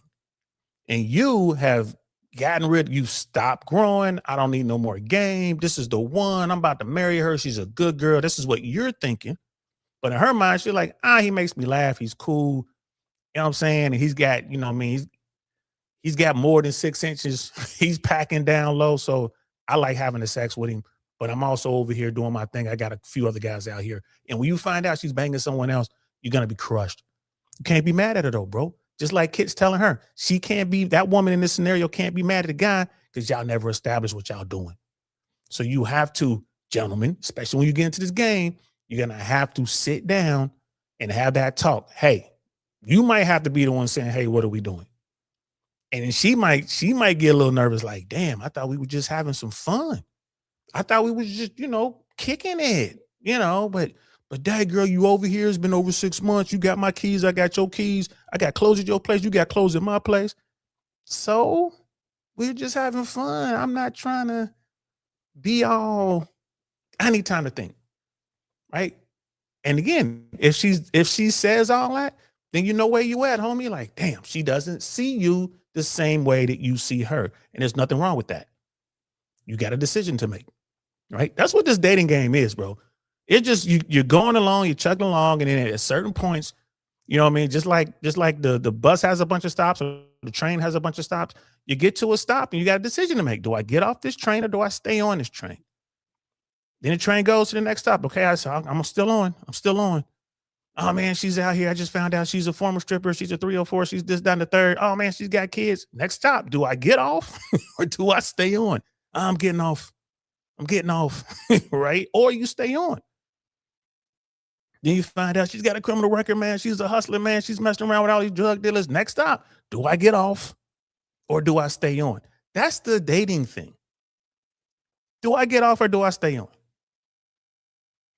Right? And if you decide to stay on and the train derails, well, whose fault is it? It's yours. You stayed on the train. You had a chance to get off. You could have got off the last stop, but you didn't. Right? That's what they're talking about here. You got to have that talk. It has to be established. You can't just think, well, I just assumed that we were doing this because we spend so much time together. It's like, I'm spending time with you and these dudes over here too. You can't be mad at her. Oh, she a 304 now? Well, she went a 304, 2 days ago when you was all in love with her trying to buy her a diamond ring and she don't want to get married to you. Why? Because you didn't know. Pay attention to what's going on in your situation. And when you believe that you guys are doing that, like we're going to be committed, you got to have that conversation, man. You got to have that talk. It ain't cheating if it's not established, right? It ain't cheating if it's not established. That's what it is, man. Bottom line. Brother Michael Lee in the building. What's happening, fam? All is well on this end, man. We out here just doing what we do. Watching Stay Slick with Kit. This is a really good video, an interview he had with his friend Francesca. So we're just talking about dating. And remember that, guys. When you're in a relationship, like when you start messing with someone, right? It's a relationship. It may not be a committed traditional relationship, but when y'all start messing around, you got on the train, right? You got on the train. And when you get to the next stop, if you don't like how it's been going, you don't like the way this train ride's been going, you got to get off. You got a decision to make. If you don't get off the train, and again, something goes wrong, that's on you. You stayed on the train. So when you meet her and you all in love with her, you didn't mind your emotions like I told you to, and then you tell her, man, I love you, I want to be with you, we should move in together. And then she's like, no, I was just having fun. I don't want to do all that. She's telling you, I'm not going to commit, but we can keep having fun. And you stay on the train, and then you find out she's banging other dudes. You can't get mad at her, man. Because she already told you she didn't commit to it. Y'all still ain't got no rules. But I told her I was in love. So what? She said, that's nice. She said, I'm just having fun. She said, we're going to keep doing it like we doing it. We're going to run it back. She did not say, we're going to be committed to each other. And if she does say that, and then she's still banging other dudes, okay, right now she's in violation. But if she doesn't say that and you don't say that, then you guys aren't in violation. You're staying together. You think that unless you have a conversation, it's okay. You and you speak to that person every single day. If you're going to have a boundary within a relationship, that has to be communicated. Yes. So for example, I could say, if you're seeing a guy, you're taking it seriously and everything, right? Do you think it's okay for you to be posting sexual provocative stuff online? Like, you should know that you shouldn't be doing that when you're entering a serious relationship. You're not going to know that. I feel like you do. No, because your value depends where your values lie, right? So your value might be like, no, I want to post sexy, provocative stuff online. Some guys just will not accept that from a woman he's going to be taken seriously. Okay, but then that also leads me to this. So why would you pursue that woman in the first place if she was already posting those kind of things? I agree. He shouldn't pursue her seriously. Okay, only like he may be casual with her, sure, but not seriously. Get off the train. I'd say that to guys. I'd be like, look, if she's presenting in a way that isn't the kind of woman that you want, only date her casually, not serious. Yeah. I agree. Okay, cool. But then I would also ask, if you met a guy and you knew that he was seeing multiple women, but you really liked him, why would you expect him to change? No, I completely agree. You agree? Yeah, I do. I hear that. What's something else you want to bring to conversation? You had some stuff you wanted to talk about. I think it's just what I see online as well. Like with the whole Megan thing, who was she dating? Clay, was it? Yeah, Clay Thompson. What are your thoughts on that? Because it is typical where you've got a great woman, she's a whole package. So why do men do that? Why? That's what whole package says so who? For those who maybe don't know, break it down the situation for those who don't know. So all I know, they were dating. Megan's obviously like, she's everything. Everyone looks up to her. She's got the body, she's got the face. She's talented. She's successful. I never knew who Clay was before. If you're into is he an sports, NBA player? I have no idea. I think he is. Is he NBA? I think he is. Can you check that? I think he's an NBA player. But yeah, now obviously a lot of top people. Guy, yeah, he's just a top guy. He's an elite athlete in the NBA. Stop that. Yo, in the chat, somebody do me a favor, man. How much was Klay Thompson's last contract? Like, how much was his last contract? And then you look at Meg Thee Stallion. Right? Like, come on, bro. Meg is she's one album away from being ruined. So no, who is the top guy? He's like an elite athlete, a 1% dude on planet Earth. And yeah, like Meg Thee Stallion, you're talking about, oh, she's got the face, she's got the body, she's got this, she's got a lot of baggage. Right? And like I said, she's lightweight, she's hood. So there's a lot that comes along with Meg Thee Stallion. Right? I would not say that Meg Thee Stallion is a top 1% woman because she doesn't necessarily possess what guys are looking for, right? And what are the vast majority of men looking for in a woman? Fit, friendly, feminine. All right? Fit, friendly, feminine.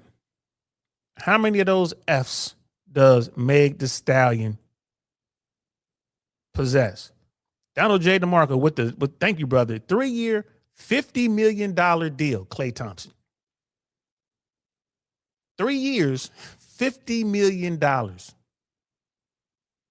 Yeah, this woman, she doesn't understand. She's UK. If he was a footballer, if Klay Thompson was a footballer, she'd know all about that. But he's a basketball player. She don't know anything about that. But yeah, man, I appreciate that, bro. And now everyone knows him because of her. I think women don't know him. Yeah, 100%. Men I knew agree. him. Yes, but now all the women know him. For the wrong reasons now, obviously. Sure. But I feel like that happens a lot when... NBA player. Yeah, okay. First. It happens a lot when men will be with someone who people will literally be like, hey, you've got everything, so why? Were they in an official relationship? He made a song about... No, what was it? He did something that was... No, she made a song about him. Yeah, they were in deep. They were committed. She was in deep. And he cheated. Yes. Okay. But it's you could see that there was a lot of love bombing going on. And I feel like... So you get to hear from a female perspective. She's saying, oh, they were in deep and blah, blah, blah. And he made a song. No. She made a song about him. Sounds to me that Megan was in deep. Megan understands who Klay Thompson is. Megan knew about that $50 million 3-year deal, right? Megan knew the money. And that was just his latest deal. He had more money, bro. Megan knew what she was dealing with. Megan knew that this guy is an high value man, 1%er. Right? Less than 1.5%er. She knew these things. She had to pursue him. she went terribly wrong because she didn't possess the 3 things that she really needed to have it to stand a chance. Fit, friendly, feminine. Yeah, she got money. She's got a career. She's got status. All those things hurt her. All those things hurt her. And if you believe the hype, the biggest thing that really hurt her, it seems, in this situation was the fact that she was just a little bit too hood for old Clay. That is a big thing that we deal with now. So he was like all in. Yeah. So I'm just, why does that happen? Even with like, you see it with Cardi, you see it with everyone, where you literally have someone that everyone wants, but it's never enough. And you always just think like, why? Because it's not really the other way around a lot. Okay, so here's what I would say.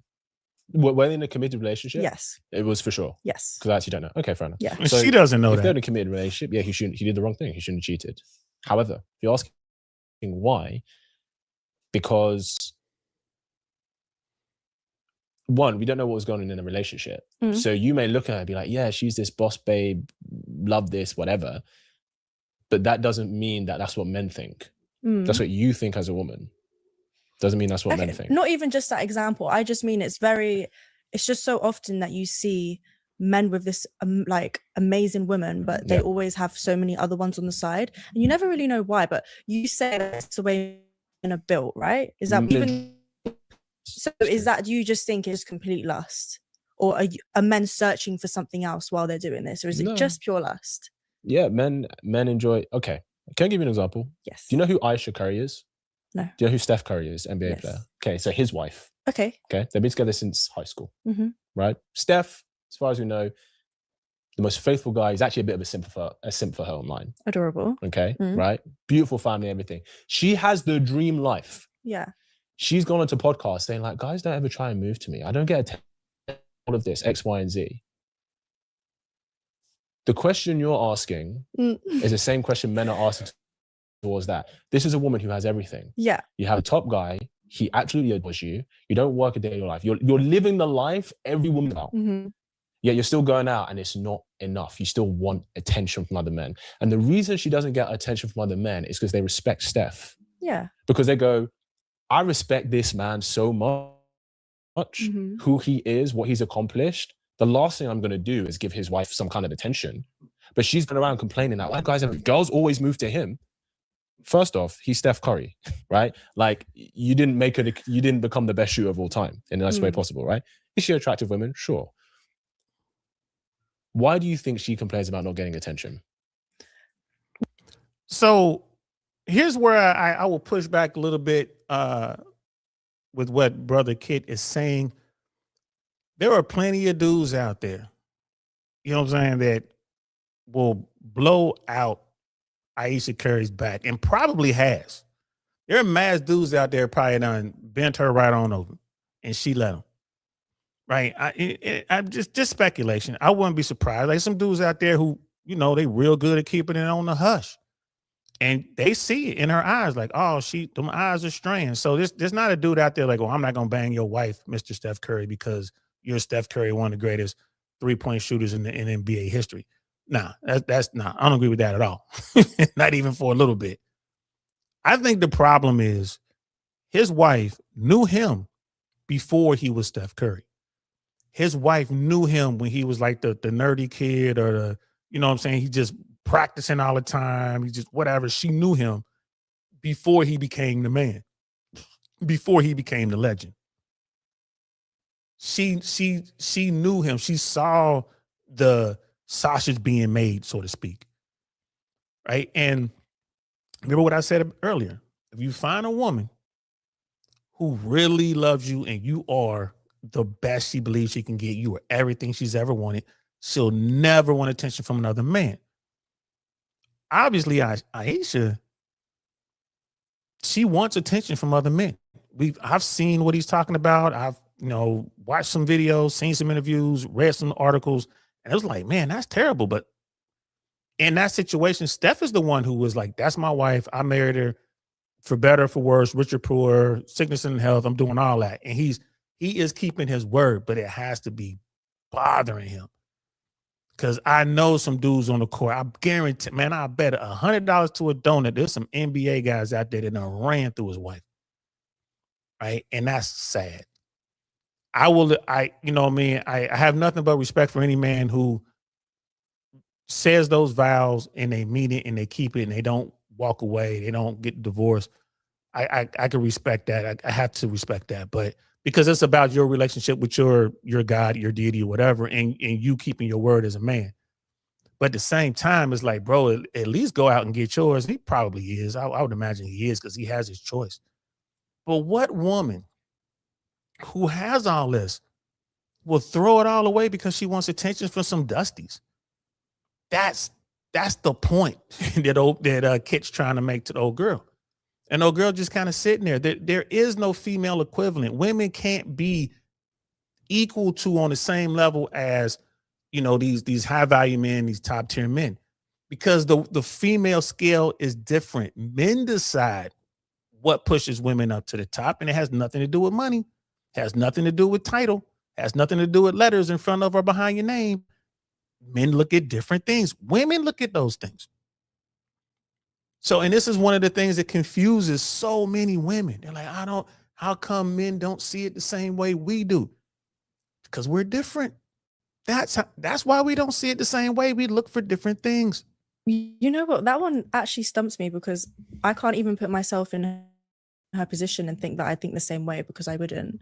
I feel like... Okay, so a lot of women, even if a woman has the guy that she wants, a lot of the time they still like attention from other men because it's validation, ego stroke, all of this stuff. Because women enjoy attention the same way men enjoy sex. Facts. But it's just too, like, such a big jump to it. Like, no, it's not. Like someone saying I'm pretty. Oh, I have to sleep with someone. It's two completely different things. I think they're both wrong. Sure. But it's like, you guys see how the wiring is so different between men and women? It's just in her mind, it's like, it does not compute. I understand the concept, but it does not compute. One extreme to the other. Here's what I'll say, right? What he did was wrong. If he said he was faithful and he cheated, that's wrong. But it's because he's a man who has a lot of options, and at a certain level, here's one thing I understand about couples at that level.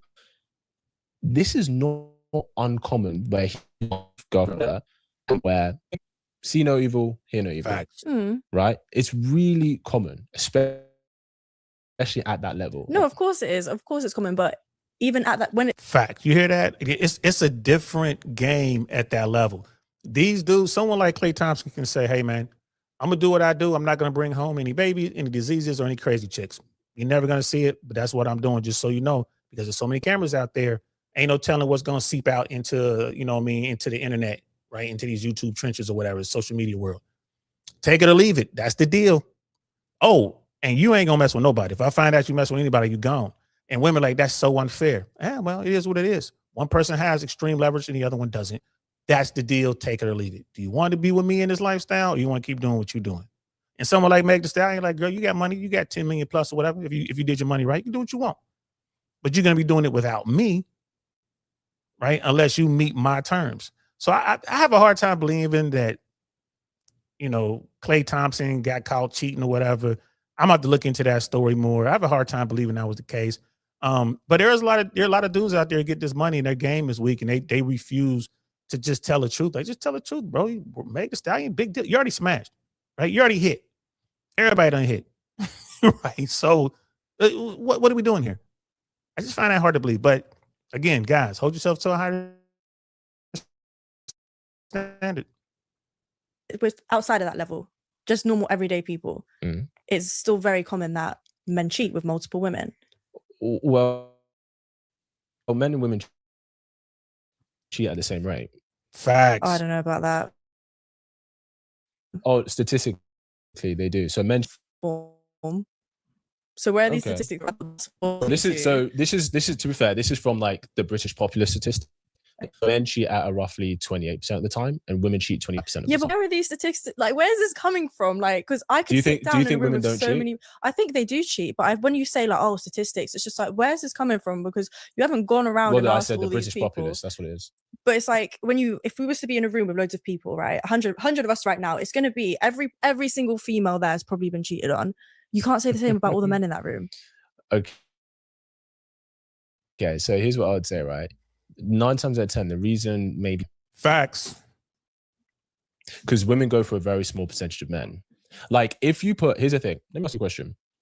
Out of 50 random guys that you come across that you see day to day, even on your way here, right? 50 random guys, old, young, fat, slim, all colors, creeds, and backgrounds. How many of that 50 do you look at that you go, oh, if they ask me out on a date, I like their look and vibe that I go on a date with them? Out of 50, probably one. Probably one. Absolutely fair, right? Yeah. Most women are like that. Yeah. Out of 50 random guys, right? Most women would give less than 5 a chance. But the difference is the same one guy you would give a chance, there's the same one guy she would give a chance, she would give a chance, she would give a chance. 100%. I was actually having this conversation today. Yeah, I agree. So what ends up happening, you have a very small percentage of men who get the majority of opportunity. And so when a guy who's in that position, which is guys aren't tall, attractive, successful, whatever, right? He's going to indulge in sexual variety. Now, what I would say is that he should be transparent about it. He should be like, hey, this is where I'm at. I'm not looking for anything serious, but I'd love to spend some time with you. Fine. If he says he's be faithful, he should be faithful. But the main reason, there's no just one reason why people cheat. Sometimes they're not getting what they need in the relationship. Sometimes it's this. Sometimes they're happy, but they just want something different. That happens. I'm not saying it's okay, but in terms of why do men cheat? Well, it's the same as like, why do women cheat? People cheat for different reasons. Women and men cheat at the same rates, absolutely, and women are better at cheating. It's harder to catch women cheating. I mean, it's way more, and women get caught more today because of all the cameras and social media and all that, but it's really difficult to catch women cheating. Cody's King's in the building. What's happening, fam? Like, it's way difficult, man. And, you know, again, like when you watch Stay Slick with Kid, when you read Sextinction, when you watch Fresh and Fit or Access Vegas or the whatever podcast, or I Really Want to Know podcast, you hear the same messaging, right? Like, again, this is why I'm like, you know, the red pill message is mainstream now. Women can't get away from it because the studies all point to the same thing. She just said out of 50 dudes, I'll be interested in one. And Kit's like, yep, that sounds about right. And every woman will give that same dude a chance, not just you. From 0 to 10, every woman to get that same dude a chance. Right? So, yeah, y'all know that dude, again, she already said, I know that he has a roster. So they go in knowing it. And then turn around and be like, oh, women don't cheat. Women cheat for various reasons, mostly out of frustration. And then there's regret afterwards for most women. They'll cheat and they regret, but they're looking for something they're not getting from their husband. Sometimes really it's just they want a little excitement.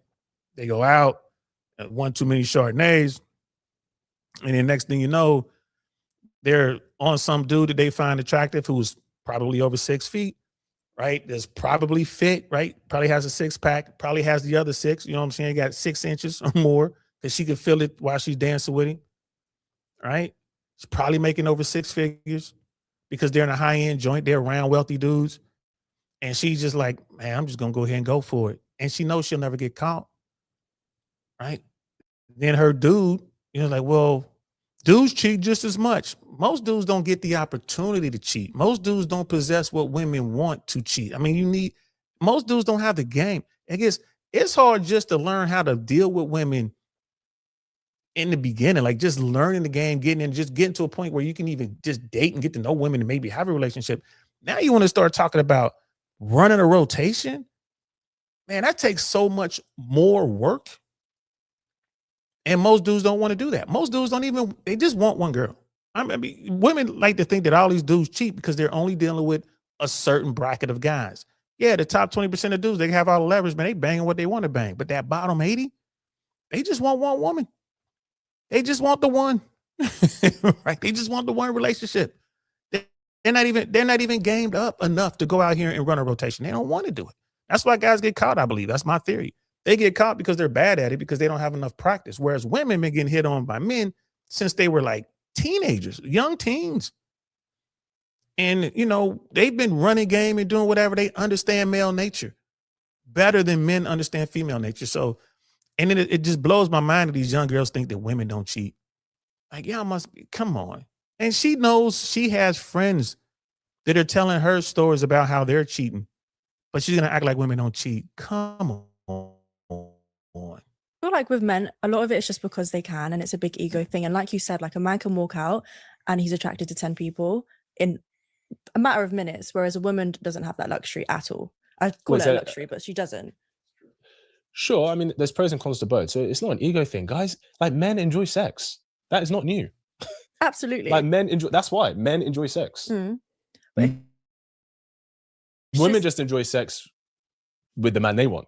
Yeah, exactly. That's the difference. But I do think it's an ego thing as well. 100%. I think it's an ego thing. How is it? What does he wants to sleep with this woman just to show that he can? Yeah.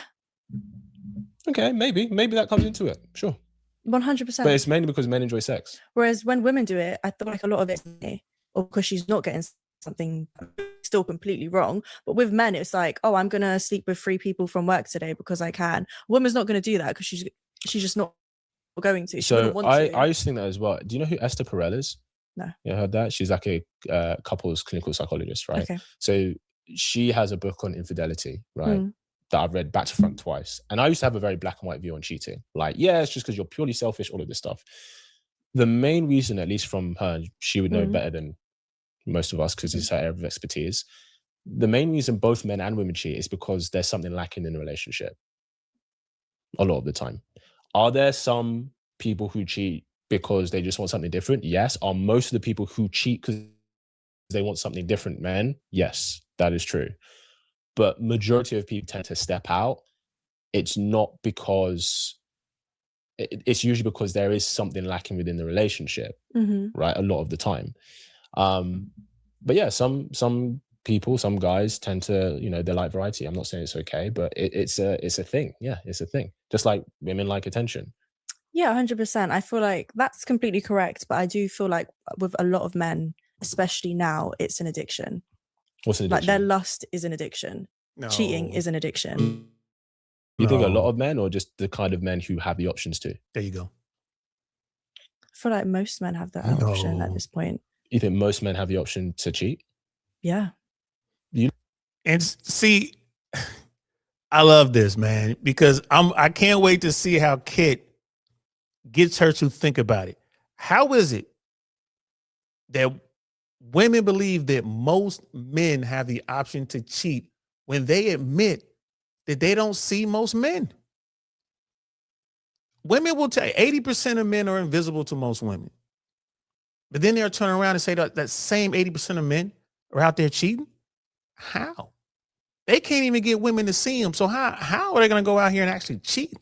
These dudes don't have any game. How do we know they don't have any? How do we know they don't have any game? Because they're in the bottom 80. The dudes in the top 20 got the game. They got the money. They got the height. They got the fitness. They got the charisma. They got all that. Those are the dudes that have options up there. So I'm really curious to see how Kit gets her to think her way through this. That you just said, out of 50 guys, only one you'd actually give a chance. But it still happens. It still happens. No, I know, but that means men will go most for men people don't have that. They know, okay, this sounds so wrong, but men will go for women that aren't as attractive as them just because they know they can sleep with them. So that's why it makes it easier. A woman's not going to do that. A woman's not going to look at you and be like, you're not attractive. You can have me. So the reason men may go for a woman that's not attractive is because she offers easy sexual access. That's why he doesn't have to take her on a date. No, yeah, exactly. Yeah. Yeah, but so okay. But a woman won't go out of her way if she's with someone that she likes. She's not going to go out of her way to get someone attractive so she can sleep with him. Sure, but women will take attention from men that they're not attracted to. Yeah. Even though she has no taking him seriously. 100 if they're in a relationship. So you're in a relationship with someone. If she's just getting attention of someone, cool, completely wrong, but she's not going to go out of her way to try and sleep with this man. Whereas a man will go out of his way to sleep with unattractive women just because he wants to, just because he's so addicted to sex or so addicted to lust. Sure, and there are some men who lack discipline when it comes to lust. I don't disagree with you. But what I'm saying is the desire for sexual variety is something that is part of the male species. And if it wasn't, we wouldn't be here today. And that drive is strong. Yeah, you're right. That drive is strong. And that's a bitter pill that women have to swallow. Sure. But there's a bitter pill we have to swallow about you. Oh, it's true. But I feel like that's why a lot of people aren't dating right now too, because we just don't want to accept it anymore. So I could say same way with men, but I don't really. Same way with men. Like when you say like a lot of women crave that attention of like men.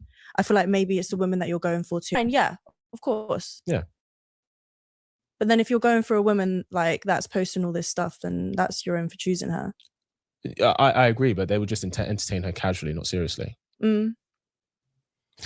Oh man, Kit missed a golden opportunity to get her to think that stuff through. So they were talking about, she's saying that guys, these dudes, all these dudes going out here just banging chicks because of lust, because they can, because it's gonna make them feel good.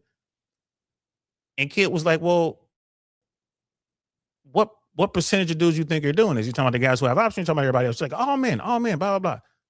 And then she starts talking about how unattractive women are giving sex to these dudes. But Kit missed a golden opportunity to point out to her one thing, one small little thing. Even the unattractive women, the zeros all the way up until the 4s, the 5s, the 6s, right? From 0 to 10, all women, they want the highest status guy they can get. They're all gunning for the top tier dudes. So even the bottom tier women are only banging a small percentage of men. Dang, man, like, yo, Kit, you had an opportunity to break that down for her. She doesn't understand that a woman who's a 3 out of a 10, right? On a scale of 0 to 10, a woman who's a 3, she's not smashing a 3 or 2 or 1 or a 0. She's trying to bang the 10s, the 9s, the 8s, the 7s. And if she hits a 7, 6, or a 5, she thinks she's settling. That's what this young lady, Francesca, doesn't realize. All the women who are out there trying to get it in, they trying to get it in with the top tier dudes. Like they're all gunning way up there. They're not gunning here like just a little bit above. Nah, they're gunning at the top.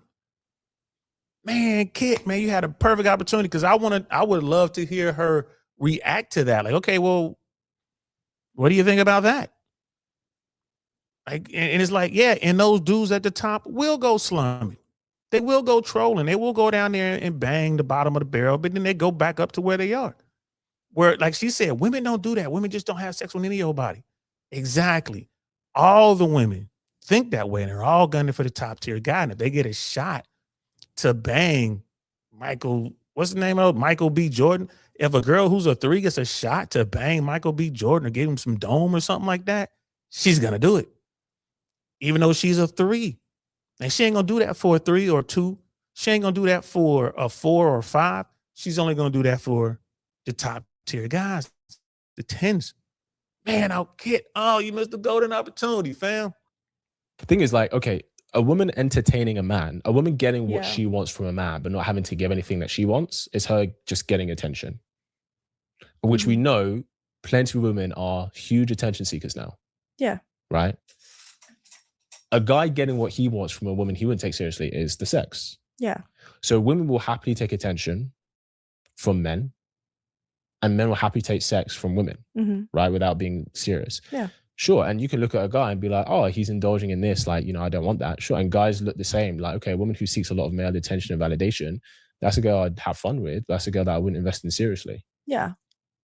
No, I get that. It's the same thing. No, I agree. Do you know what I mean? But the bitter pill that men have to swallow, what's a bitter pill you think men have to swallow about women, actually? What do you think? What do you think it is? I feel like it's something you said right at the beginning of this podcast, this episode. But the materials. Something on those lines, yeah. Yeah, I just feel like people need to date in their range. So, maybe he's gonna do it. Maybe he's gonna do it. Like material wise at all. I just mean dating in your range. Like, when you say range, what do you mean? Completely. I'm not going to try and date this massive footballer or massive NBA player and think he's going to be loyal to me. Like, I just feel like people need to be realistic with their standards and who they want to date. The same way with men. So when you say like, what for a woman, what does dating within her range, what does that look like? It's like with me, I'm not going to date someone that earns a lot less than me because then I feel that I'm babysitting them. Or I'm holding their hands. I'm not going to date someone that has never been in a relationship, or they don't know how to treat a woman, or they don't know what chivalry means, because I don't want to have to train you. Would you date a man who makes significantly more than you? I would, of course, to an extent. Why? I would, because why wouldn't I? Because that's not within your range. Boom. Shit, you got me there. Boom. It'll be like this one time at band camp. I feel like if he's making, I feel like there's a difference in making money and having fame as well. Like I wouldn't want to date someone that has all this fame and all this money. And if I was dating them, I wouldn't go in there with the expectations where I know I'm going to be the only woman. I'd just be realistic about it. And I'd accept that for a little bit, but then I wouldn't think this is the person that I want to have kids with and marry, because I know that you're not going to be loyal to me. So maybe I'd have my fun, but I wouldn't take you serious. I'd be realistic about it. Sure. And I think that's absolutely right. That's fair. I think women should. But why would you date a man, let's say he has no fame, but he makes significantly more? Why would you date him? Because I feel like you can still have money and still be loyal. No, what I mean is you said about range, right? Yeah. So you said like, oh, I wouldn't date a man who makes less than me. That's what you said. Why would you date a man who makes more than you? Because it's not just about money as well. Like if he gets someone that's very, very attractive, she's not in your range, but you did that. So fair enough. So why do you take money into account when it comes to range? Because if you have a lot less than me, it's just not going to work. Like if I want to have a certain house, when I'm thinking about the marriage, I don't want to pay for the whole wedding. I want a big wedding. I want a nice wedding. Sure. I'll pay for some of it for sure. But like, I don't believe in 50-50 at all. I don't believe that I'm going to have the baby and then you take paternity leave. Yo, this is why Shaw, his conversation about dowries are so important. Did you hear what she just said? I want a big wedding. I want a big day. And I'm not going to pay for it. Okay. And really, your dad's supposed to pay for it. If we're trying to be traditional here, where's the dowry? It's your dad pays for the wedding and supplies a dowry. So why I got to pay for it? I don't even want to go 50-50. That's a complete waste of money. A big wedding. It's a complete waste of money. Right? But I think it's brilliant, that they're talking about this. I'm still waiting for Kit to do something here. I'm like, bro, are you going to be able to? She's talking about ranges, man. Let's make it numbers, man. Let's go with a scale. Let's go with a 0 to 10 scale. Let's see where, are you saying that 3s should only be able to, get guys that are 2 up, maybe 1 down, or 2 down and 1 up? Like, what are we talking about here? 3s are good with they can get 0s, 1s, and 2s, and of course 3s, and then they can go 1 up, maybe some 4s. You know what I mean? Is that what we're talking about? But it's this conversation devolved into money. But this is Shaw, man. Make sure y'all check out his podcast. Really cool brother. He knows he is from the world of the family law system here in America, and he talks about dowries. We need to bring dowries back. You know what? I think that'd be kind of cool. Like, you can't get married unless your family provides a dowry for you. Wouldn't that be something? Like, you can't get married unless your family provides a dowry. Guy has to sign a waiver. Wouldn't that be something? Got to have a dowry. Shout out to This Is Shaw. You know what's really interesting? I hear you, right? The more a woman makes, the more a man has to bring. Yeah. Whereas the more I make as a man, the less you have to bring. Yeah. Maybe that's the pill you guys have to swallow. Sorry about that, guys. That's my point. It's true, yeah. That's absolutely true. That's my point. Yeah. The reality is the bitter pill we have to swallow is you will not choose us unless we're bringing something tangible to the table, no matter how nice of a person we are. That's just the way it is. Yeah. A lot of guys struggle to swallow that pill, but that's the way it is. The bitter pill you have to swallow is you're not going to be the only woman we sexually desire. Sorry. That's how it is. And the best we can do is to be open and honest about what it is we desire. You've been open and honest about your desire, 100%, right? And you have to understand that the higher level a man is, certain things come with that. 100%. No, and that's exactly what I mean. And so I'd be like, you just have to be realistic with it. I feel like as long as you're honest and realistic. 100%, but you can have a man who has fame but who's broke. Oh yeah, it's even worse. Yeah. Let me ask you a question. Okay. What do you think is one thing that... Do you think less guys want to settle down, like commit nowadays? What issue do you have with the dating scene and men in general? Because I know you got a few. Yeah, I do. Right. Let me get started. So I just feel like love bombing and ghosting is such a big thing now. I feel like men enjoy being chased now. What do you mean? Like they don't want to. I hear men say, "But why didn't you message me first?" Or it's like, sorry, what? Men used to show up on horses, and you want me to message you first? When it's like, if you've pursued a woman and you want her to reach out and like chase you, it's like if someone comes up to me in the street and they ask for my number, they're trying to get to know me.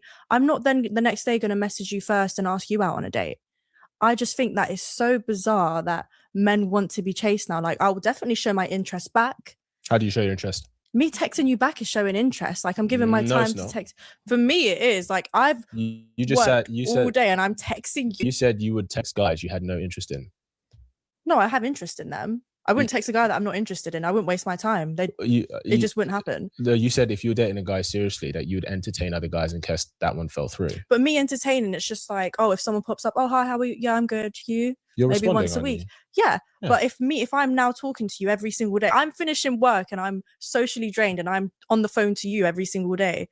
To me, that's a lot of interest that I'm showing because that doesn't read to men, no. Because you can do you can do that with your male friend all day, can't you? But who really has male friends? I feel like that's a difficult one to have. You can maybe have one or two, but you can't have a lot of male friends.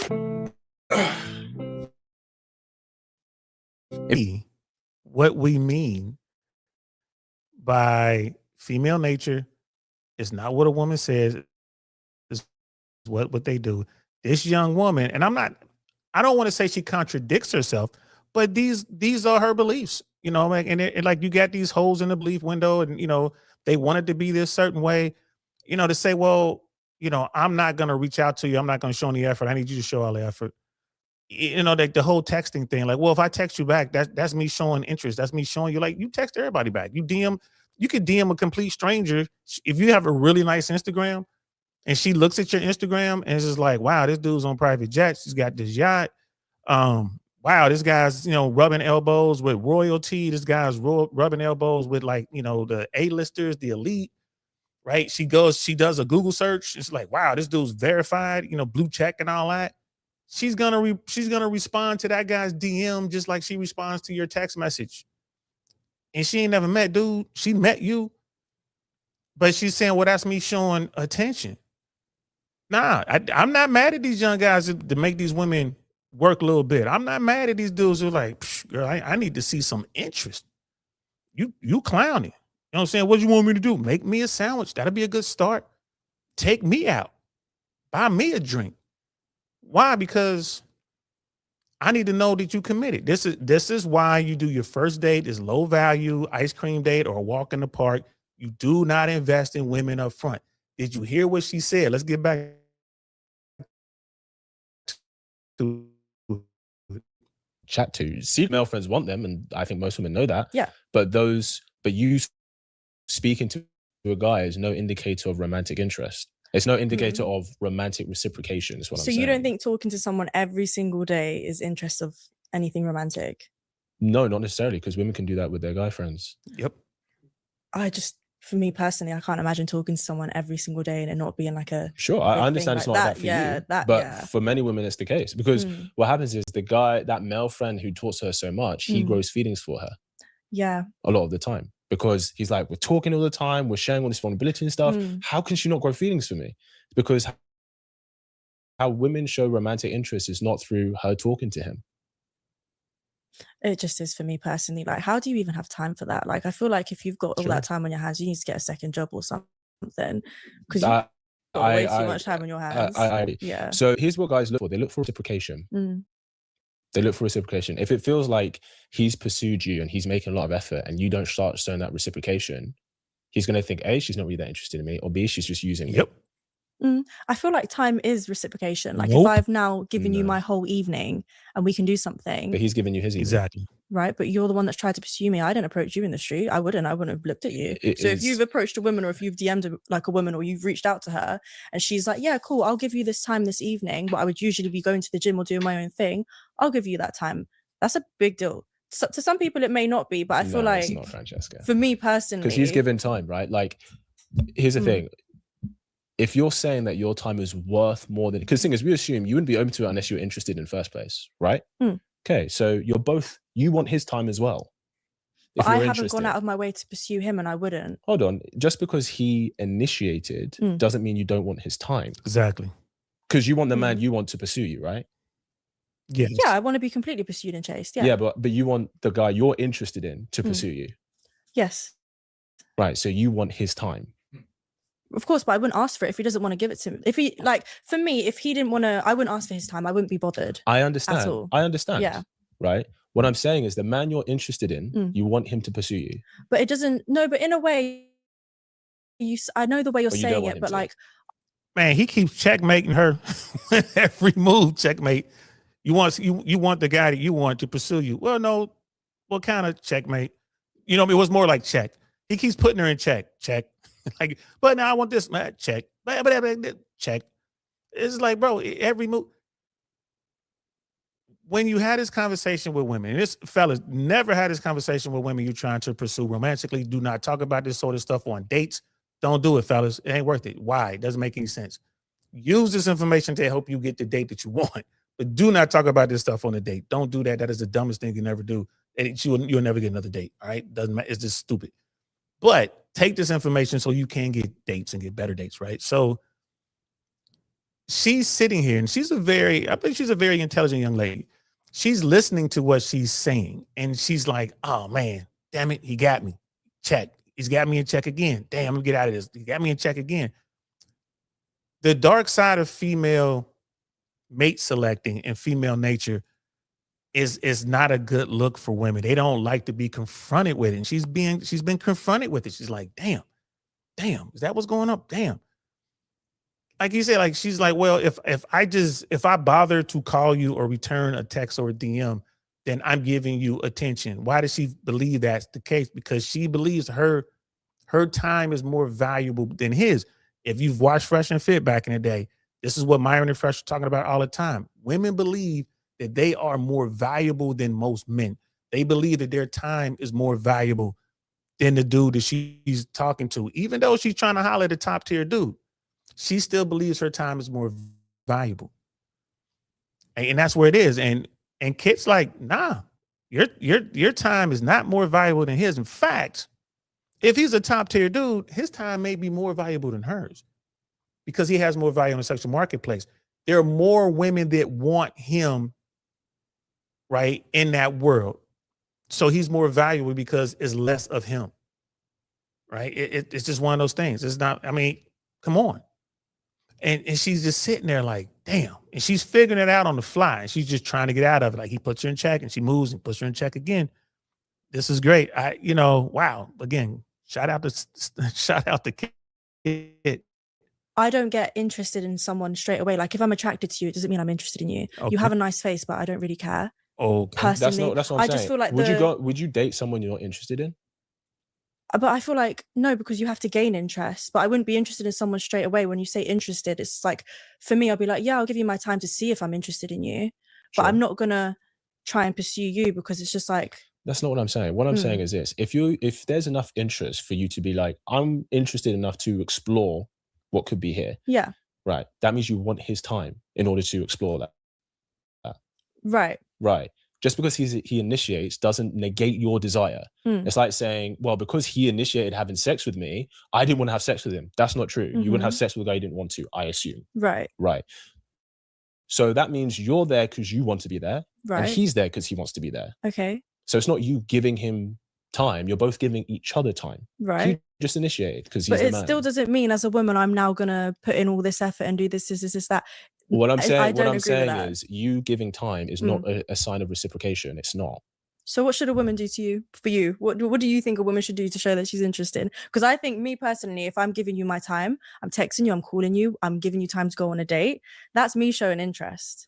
I thought you said you don't initiate texting or calling. I thought you said that was the problem. No, that's what I mean. If I'm responding. I wouldn't wake up every morning and start texting him. I'm not saying you have to do that. Like that. Though I've had women reach do out that first. too. Or when men plan a date and on the day they're like, oh, but you didn't message me on the day. Can't stand that. Can't stand As it. in, like, if you've locked in a date, but then on the day he doesn't message you and then it doesn't happen and he's like, oh, but you didn't reach out to me. Wait, hold on. So hold on. If you confirm the date with a guy and the date comes, why would the date not happen? they use it as an excuse, like, oh, you didn't reach out to me first. Like, men want to feel special, you know?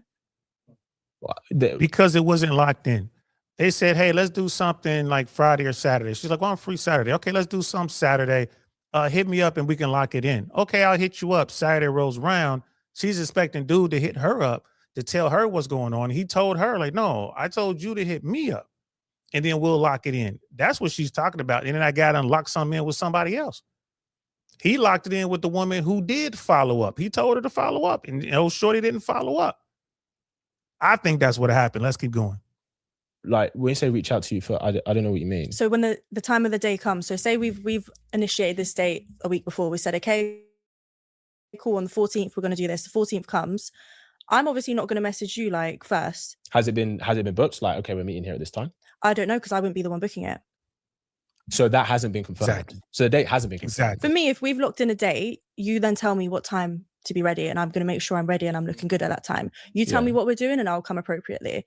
I'll either meet you there or you pick me up. Yeah. I'm not going to initiate what we're doing. You can ask me for advice, but I'm now not going to start calling up restaurants and booking our first date. I'm not going to do any of that. I will look nice for you. I will spend 2-3 hours looking nice to you to impress you, but you're doing the rest. Well, I get that. So I agree in that sense in terms of planning the day. I thought you meant, he goes, okay, so we're going to go to this day, meet me here at 7. And then you're like, well, because he didn't hear on the day, it just didn't happen. I'm like, well, if you've locked in a place and time, why would it not happen?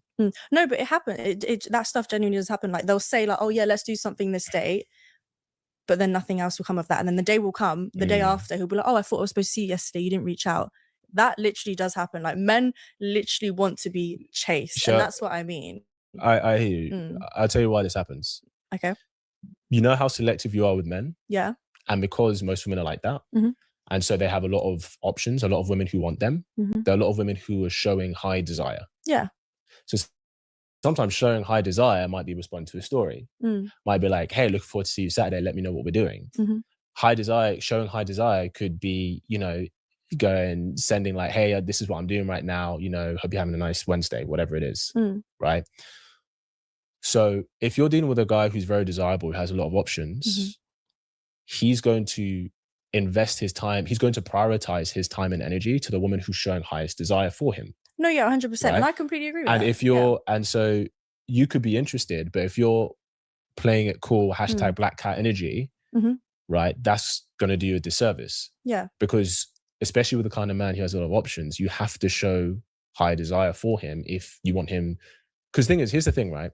The woman, if he's got 5 women, you can see this. Let's say I go to a bar or something and there's 10 women I see, right? And out of those 10, maybe I find 7 of them are attractive.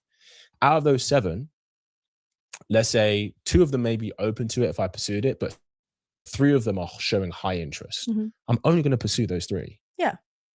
No, I completely agree. But me personally, as a woman, like, if you're that accessible and you're that easy and you crave to be chased like that, then you're just not the man for me. I don't think there's anything wrong with it. If a man wants to feel wanted, that's absolutely fine. Do you not think you should make a man feel wanted? Yeah, the man that I want. But if I see a man that I potentially want, I don't want you that bad to have to chase you with 5 other women. Like, I'll just get another man. Like, I don't want you that bad to have to do all of that, because someone that's for me won't even want me to do that. So how can a man be for you if he doesn't know you? Then it is what it is. I believe that if someone, I don't know, like right now, it's nothing against Sister Francesca here, but again, I'm better than you. My time is worth more than yours. And I'm only going to give you a half-assed, effort until I decided that you're the guy I want to be with. So I'm going to need you to dance for me. I'm going to need you to entertain me, peasant. That's what she needs. That is extreme confidence. Extreme confidence, especially coming from a woman who's like, I only want the top of the top. They call them top guys over there. There's a top guy, right? And it's like, bro, again, guys, you need this kind of confidence when you out here dealing with women. You need this kind of confidence. It's going to serve you well, right? Because this is crazy confidence. It's not my top priority. Is not having a man, so I don't feel like I'm going to chase a man.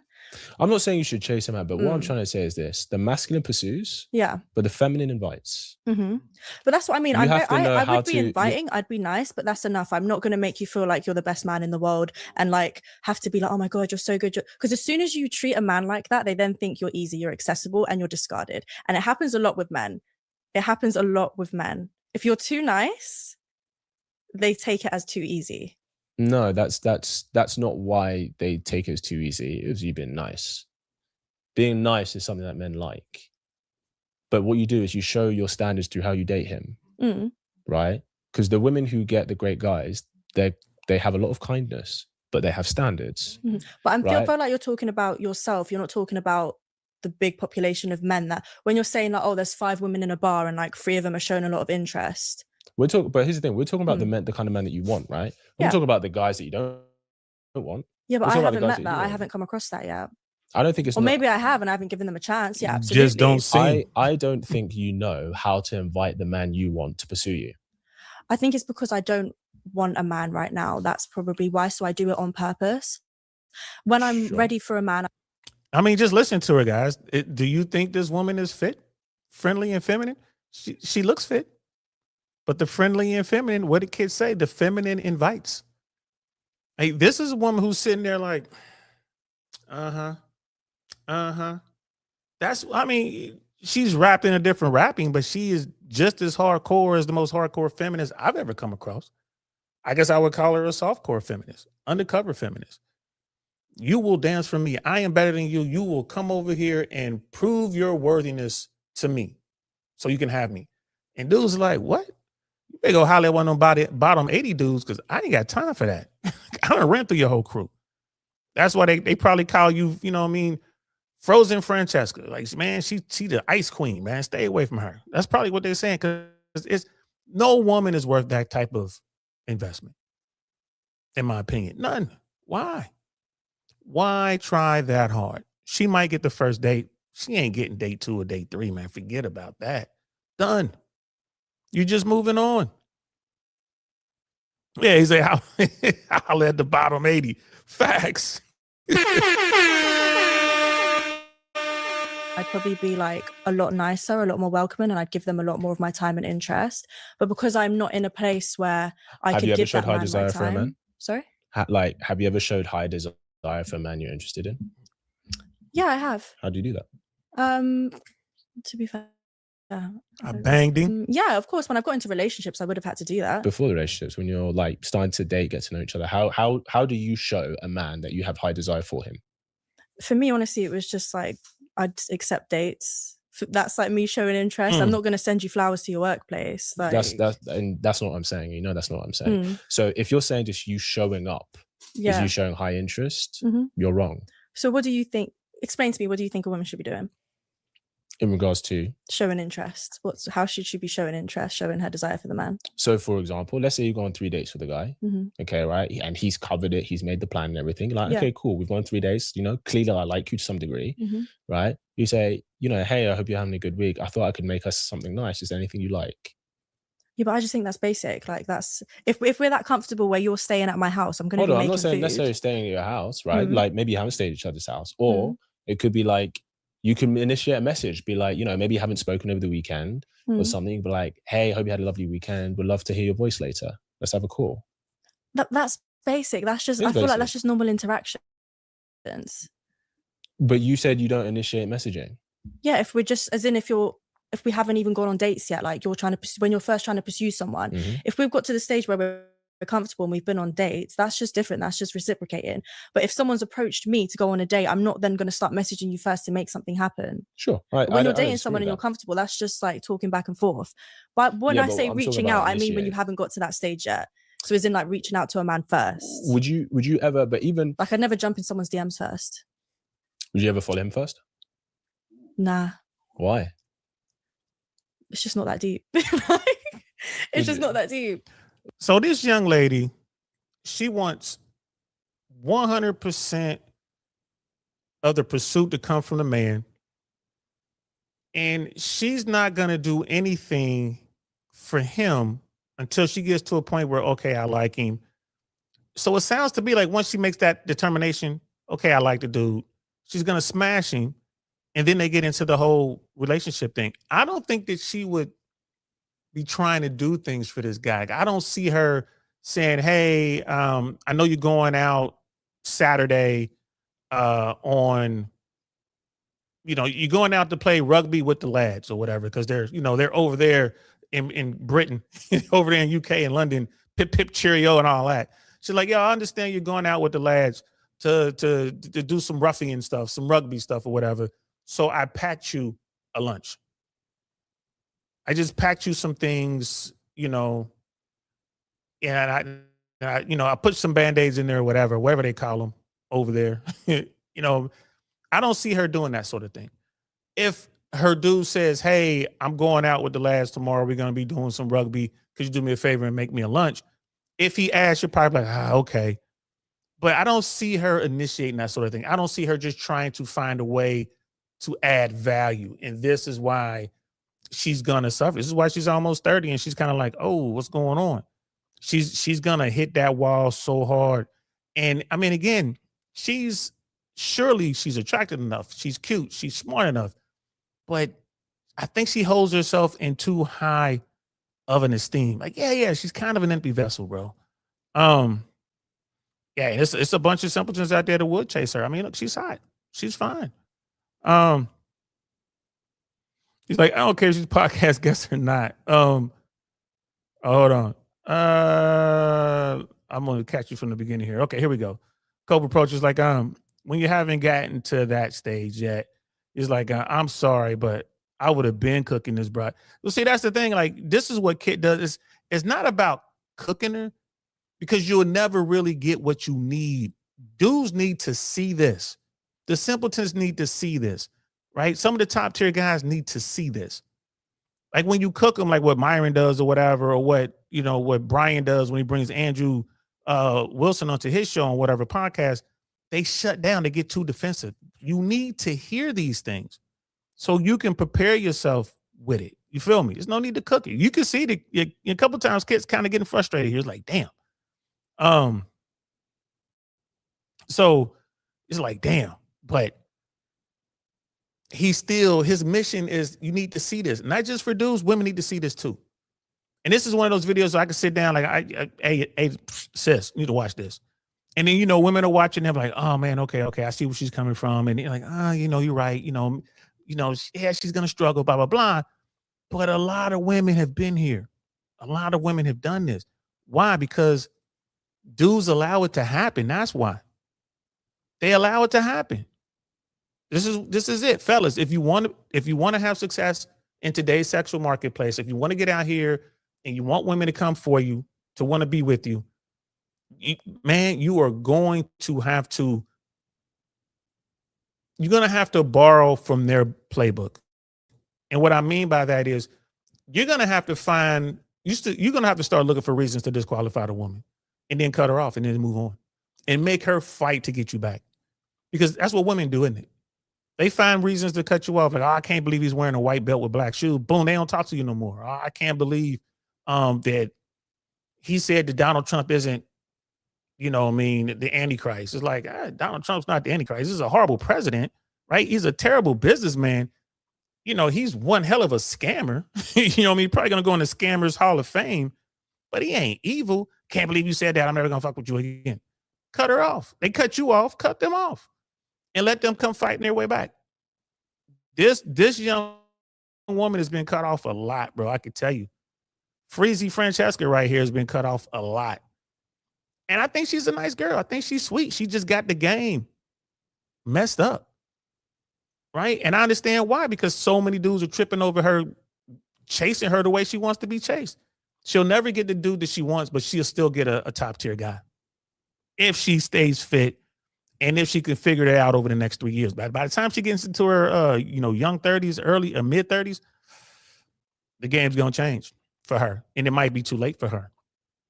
Another bitter pill that women need to swallow. Like, hey, man, like y'all, ladies, y'all reach y'all peak in the sexual marketplace way earlier than we do as men.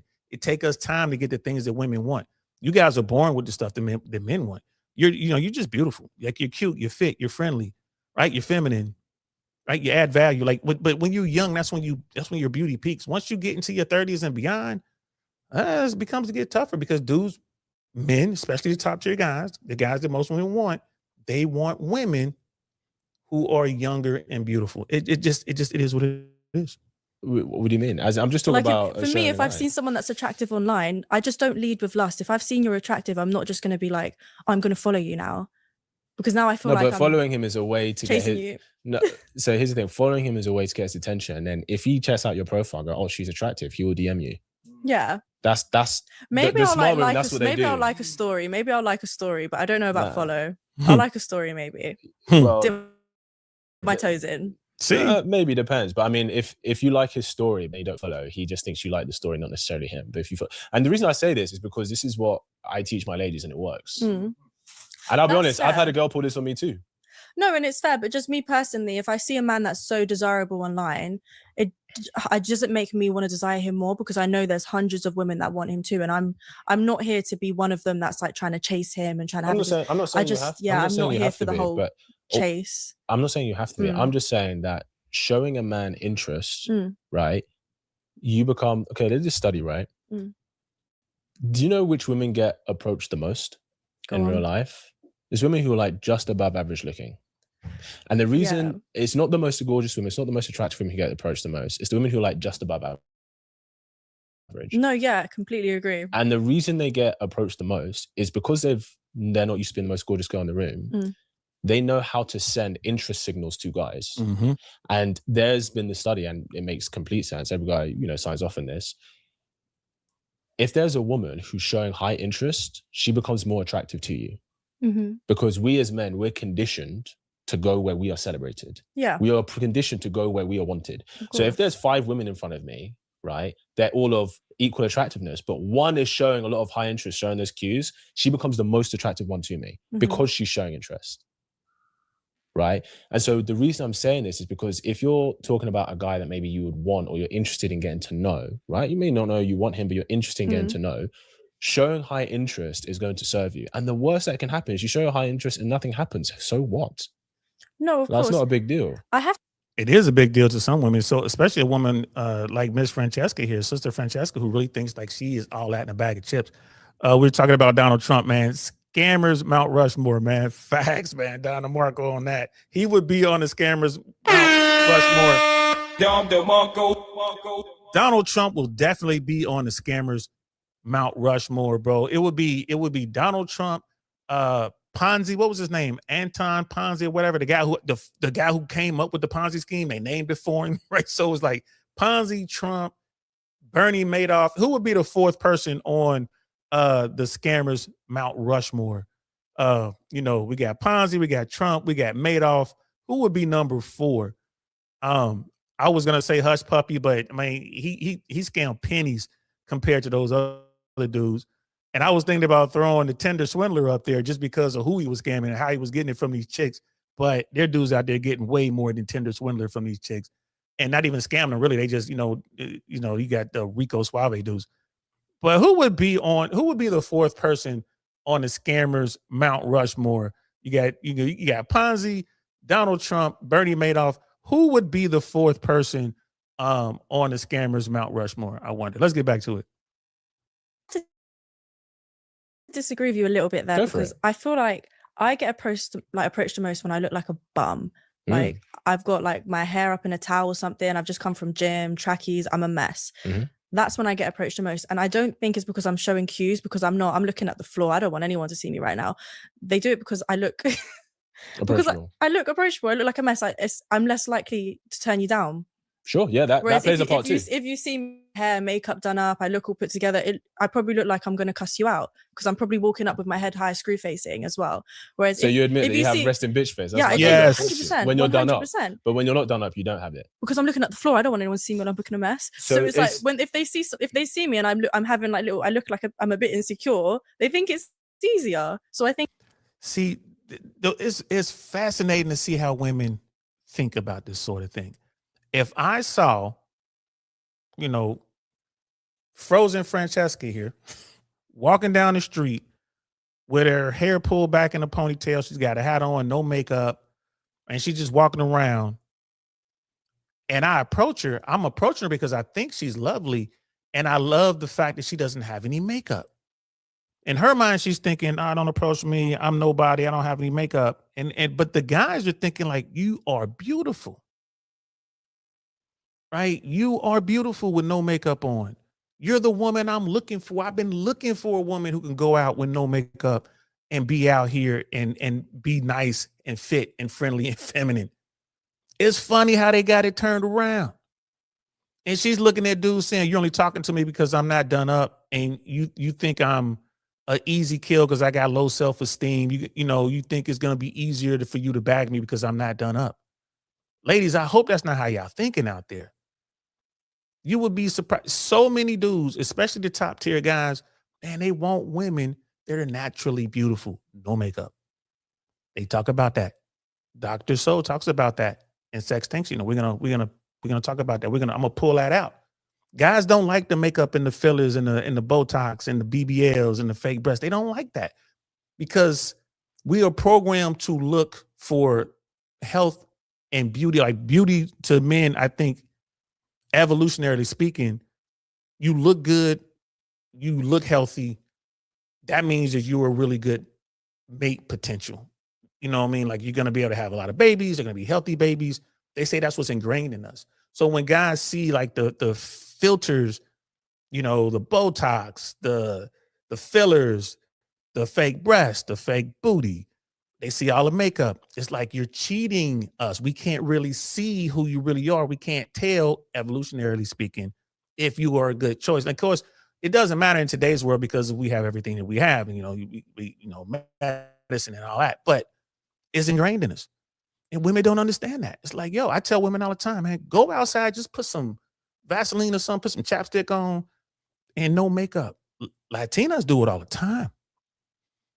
All the time. I can't tell you how many times I was in Colombia or Aruba or the Koreans did it a lot. I saw some Japanese women that did this. I saw this over in Germany. When you see women that come out with no makeup on and just look good. The Italian women, they wear makeup differently. They just come out looking good. They just normal look, no makeup. Just like I said, maybe some chapstick on. Beautiful. Right? I saw it with a couple Portuguese women that I met here in the States. Beautiful. And I love that about them. I'm like, wow. And then when you do go out there, put on some makeup and you're like, whoa, you know what I mean? Because they just enhance their beauty. So ladies, if you go outside with no makeup on, you got guys hitting on you. That is the ultimate compliment. That means they believe you are truly beautiful. Men don't really like makeup like that, girls. Just letting y'all know. Men don't like makeup like that. I think it's just they do what looks easier. It's interesting that you think that unless you have like a resting bitch face that you look insecure. Mm-hmm. No, I mean, it's not one or the for other. me personally, if I'm just coming from the gym or if I'm in tracksuits and I'm trying to rush to my car or something like that, they see it as, oh, okay. So here's my question. What if you didn't have resting bitch face? You're all done. And let's say you go into a bar and you come in bright, smiling, really warm energy. Yeah. Do you not think guys would approach you? 100%. So the reason they're not approaching you is not to do with your looks. It's to the energy that you carry. Yep. Yeah, it's energy too, but looks plays a big part in it. Because if I look like I've got high standards or I'm high maintenance, a lot of men just don't want to deal with that. What does looking like high maintenance look like? I don't know. Like I've had comments before where sometimes I'll be like this, where I just look casual, and it's just like, oh, okay, you look like a cool girl. But sometimes when you're all completely done up, they'll try like, what's the word? They'll say things to like rage bait. I get a lot of rage baiting with men, and what do they say? Do you mean like on your TikTok and stuff? Even just in life, I find that rage baiting is a big thing with men now. In person, what does rage baiting in person look like? Oh, I don't know. It's just like they'll say things, and I'll look at them, and I'm like, why are you saying these things to me? Just to get like a reaction. I find that's quite a big thing now. I think I do see that when I'm out and about. I do hear dudes in real life be trying to, say these little sly little comments on the side or whatever. And I just look at that as cowardice. I'm like, bro, you just afraid to talk to her, man. Don't say shit. Either go over there and holler at her like a proper gentleman or don't say nothing. Right? You trying to talk to her. And, and a lot of that has to do with negging. They think, I'm going to neg this chick or whatever. I'm going to be able to get a little something. It's like, man, this ain't going to work because you already done lost. You ain't confident, bro. Go up there with some confidence. Go up there like a proper gentleman and holler at her. And if it works, great. If it doesn't work, great. But if you're gonna do it, do it. If you're not gonna do it, don't do it. But don't be, you know what I mean, throwing shade and all that. That's weak. Fellas, don't do that shit. That's weak. That's a sign of extreme low value, right? You a Pookie or Ray Ray at that point. You know what I'm saying? You a Billy Bob. You know what I'm saying? You know what I mean? Like you one of them, you know, trailer park type, hood type dudes. Like you don't do that. Don't do that. If you're intimidated by her beauty, okay, cool, whatever. Keep it to yourself. But if you want to challenge yourself to get better at this game, go up there and holler at her, right? That's my thing. Anybody been around me, grown up around me or been around me, they know. We go into a spot, who do I talk to? I talk to the finest woman that I see in there, and I work my way down. Whereas most dudes would start with these, you know, bottom chicks and try to work their way up. And I encourage guys like, nah, man, start with the top tier chick, the finest chick in here. Start with her and then work your way down. Right? You talk to the finest woman in here, like in here, she's a 10. I promise you won't get below an 8. You won't get below an 8. But if you start at the bottom, try to work your way up, you won't get above a 6. Right? That's my strategy. And I feel like sometimes I can be rage baited quite easily. Online, I can't because it's a laugh. Yeah. When it's like done to my face, I'm just like why you say? I wish I could think of examples works right now. That's what she's trying to say. She falls for the negative. I don't sometimes just say things like, what happened last time? I was literally just sat on a beach having a conversation next to me. Like, when I'm 60, I think I'm just going to date 18-year-olds. And they know it's wrong, but they would just say it. Spark debates. You're too easy played, man. Yeah, and get like reactions. You're too easy played, girl. You need to get but surely that's so obvious though. Obviously he's just what did you say to him? Because it happens. What did you say to him? I literally just went, what? And he just carried on. But sometimes I won't speak, I'll just look at you. He's and just doing to get your attention. No, 100%. But because he likes you. Rage baiting is the worst way to get a woman's attention. Like clearly it's not because it works. No, because I hated him. Like it's so toxic. But I feel like it's a chemical thing too, because a lot of women are drawn to toxic behavior. We love it. We hate it, but we love it. I hate you. I think women just don't. I think women are drawn to men who just don't seek their approval. That's attractive. And the more attractive you are as a woman, the more men you find seek your approval. And seeking your approval could be like being very over complimentary, telling you you're amazing when he doesn't even know you, right? Telling like, oh my gosh, like, yeah, you're it. And he doesn't even know who you are, right? Clearly that's just a man like seeking your validation and approval because he likes you, right? But ultimately, realistically, you will never respect a man who does that because you want a man that you can look up to, and the man you would look up to would never seek your approval, especially when he doesn't know you. If you know all these red pill talking points, and like again, stay slick with Kit, not red pill, right? But here's the thing: those are red pill talking points, right? It's just like Michael Sertain. I'm sorry, Kid. I know you ain't red pill, but you're definitely red pill adjacent. Kit's mainstream media. He's doing big things over there in UK. He's doing good things in London. Right? He has a group of women. Like I try to work with dudes and try to help them. He's helping women. He said, yeah, I tell all my girls this, that. I tell all my women this. He's helping them. He's doing good. And they're paying him for the information. They're paying him to be educated. You know what I mean? Shout out to him, bro. Shout out to Kit. So this young woman, Sister Francesca here, is used to being treated with that fake validation and, oh my God, you're so amazing. You're so beautiful. You're so this, you're so that. That's what she's used to. And he's telling her, you will never respect those men. It ain't toxic, but you want a guy who is better than you. You already think you're the best. You want a guy that got the kind of confidence that's bigger than yours, and her confidence is big. And he's telling her, he's putting her up on game. I don't know how much of this is sinking in with her, but surely some of it is. Knows you and he's chosen you as his woman. Cool. It's like, okay, I care what my woman thinks. But just because you're attractive, that doesn't mean you're amazing. Facts. No, I agree, but I don't know. Like, doesn't mean you deserve like 100%. X, Y, and Z. You know what I mean? But women fall for love bombing a lot. I'm a victim. I'm a victim to love bombing. What is love bombing to you? Love bombing is when you push someone very full on, but you don't have intentions to actually have like commit to them. Maybe they change your mind. No. Is it impossible for a man to change his mind? Yes. Impossible. No, you're not allowed. No, I think it's possible, but I think some people intentionally have the trait where they will love bomb a woman just so he can get her. Maybe that's the game. Love bombing. That's the male version of makeup. That's the male version of the BBL. That's the male version of the boob jobs and the fillers and all that. He picks you up in his Aston Martin. He takes you to his family estate. You get to see the expensive artwork on the wall, right? Takes you horseback riding, and then he bangs you. And then that's it. You never see him again. That is the game. That is how the game is played. That ain't love bombing. That's him getting what he wants. So, I mean, it's these terms and, emotional intelligence and love bombing and all the rest of it, man, is crazy. These women don't understand the game, right? When it comes to the top tier dudes. They've mastered the game when it comes to just nobodies. They've mastered it. But when they really want to get the guys that they want, they fall victim all the time. It's like they're Padawan learner who just like getting ready for the trials. They're almost quite a Jedi, but they want to sit down and be with the Grandmasters. Like, come on, you don't stand a chance. You can't even pull out your lightsaber, the Grandmaster, and turn the lightsaber off without even touching it because he's so strong with the Force. You over here, you're love bombing. Stop it. I'm just trying to get you to let me, blow your back out real quick. You got to ride on Aston Martin. You got to go to the estate. You got to look at the nice paintings. You got to go horseback riding. You know what I'm saying? You got to meet the Duke of whatever or the Baroness of such and such. You got to do all that. And it sends you on back to wherever you came from. That ain't love bombing. That's the game. New women. Did you sleep with her? Yeah. So that's what I mean. They sleep with each other and then like he just disappeared after they slept together. you love bomb that person and then did he say I love you? It happens. I mean, if he says I love you, then yeah, that's crazy. Yeah, but I'm like, as a woman, if a guy said that really early, would you believe him anyway? No, that's what I mean. Do you believe a man who says he loves you? I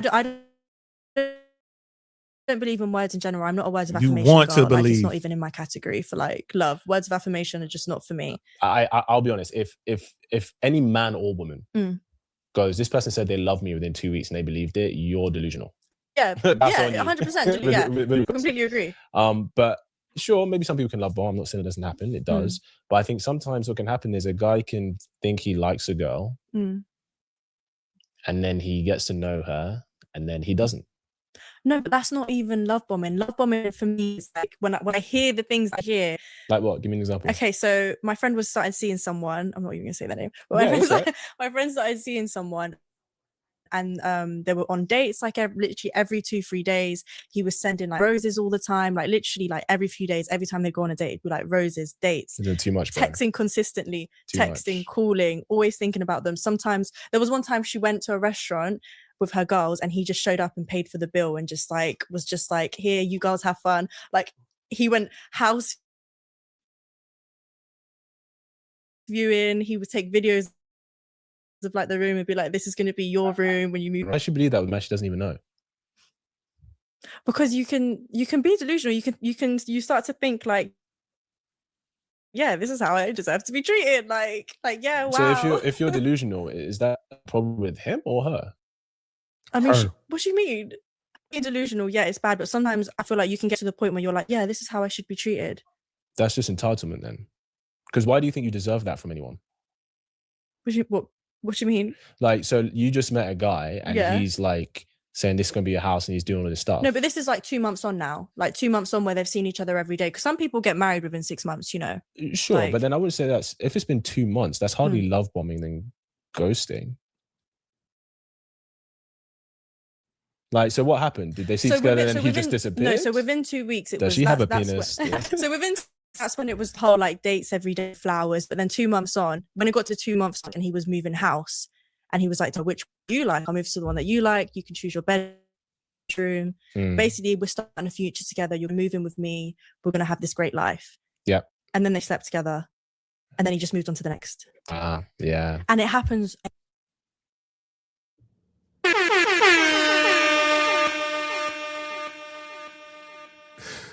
That's that money game. Dude got bread. He don't care. I don't see anything wrong with it. Is it dirty? Yup.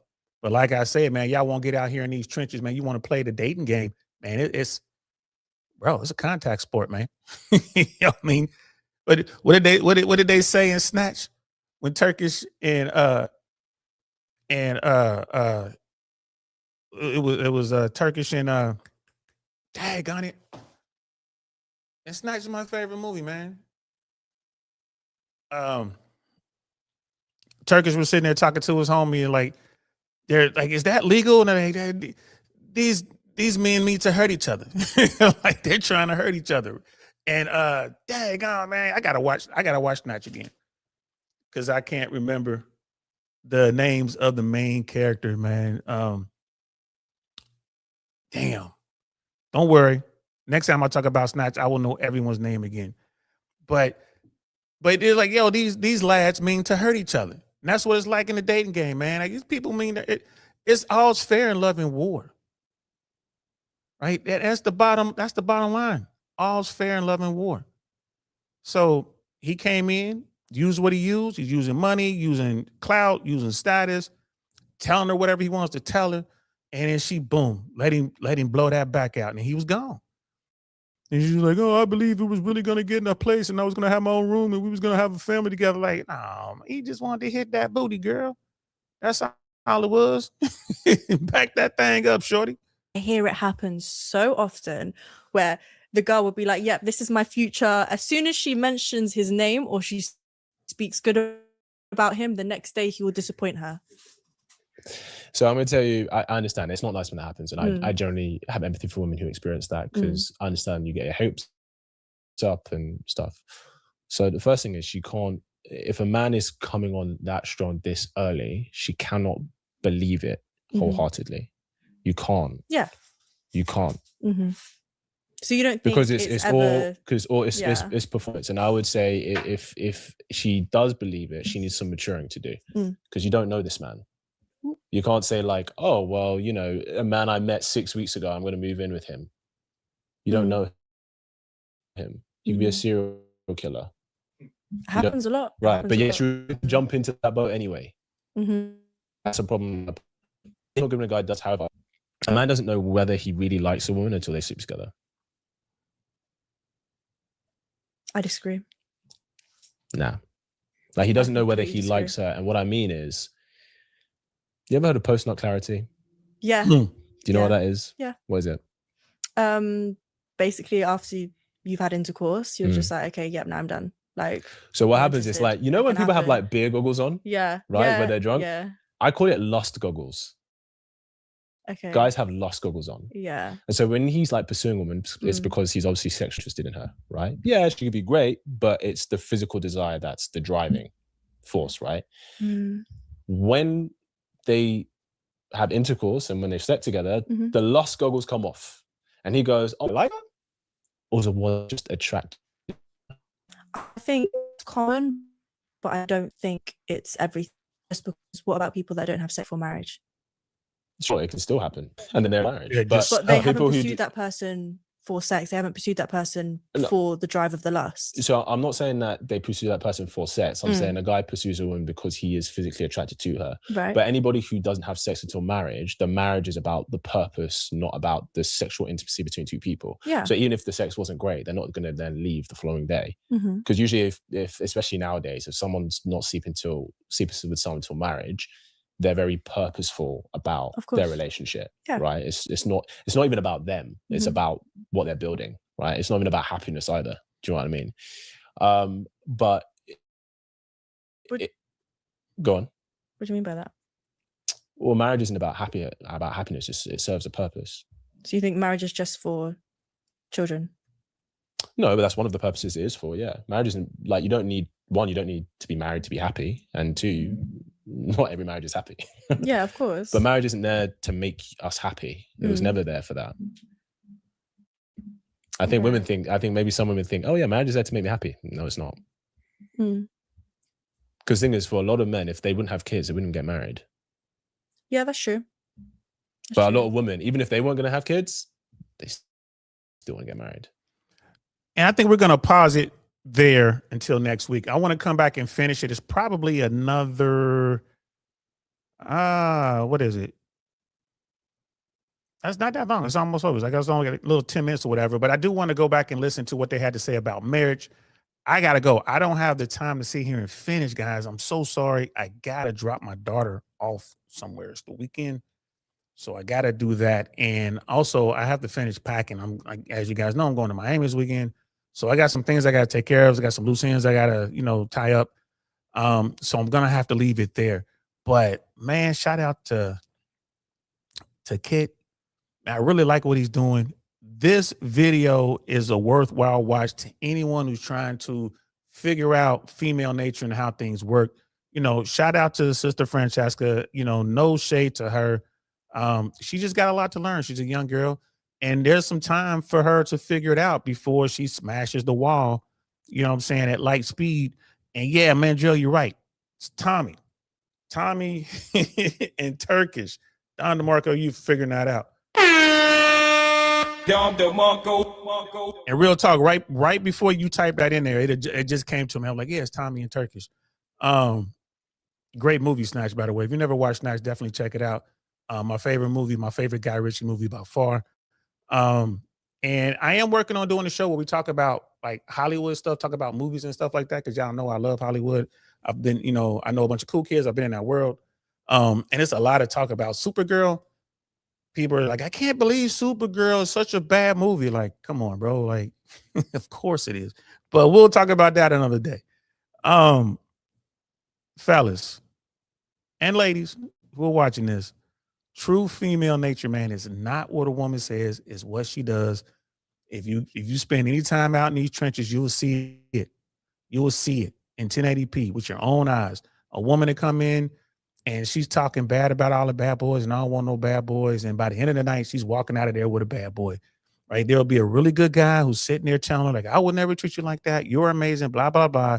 She'll friend zone the hell out of that dude, make him jump through all kind of hoops and whatnot, put all kind of restrictions on him. But then she'll see that bad boy walk in and she'll be gone with that bad boy that night getting smashed. I've seen it a million times. It is what it is. And then that same woman to come back to that dude she put in the friend zone and, he'll be there to pick up the pieces and she'll eventually give him a chance and he'll get into a relationship with her and get crushed. It is what it is. And whose fault is that? It's the good boy's fault. Don't enjoy that. Don't accept that into your world. Don't accept that into your life as a dude. Like, level all the way up. Become a top tier dude for real. Keep your emotions in check. Understand female nature. Understand it's not what she says, it's what she does. Hell, that's human nature, right? But understand that, right? Make sure you pay attention to what's going on, right? Keep your emotions in check so you can see these red flags.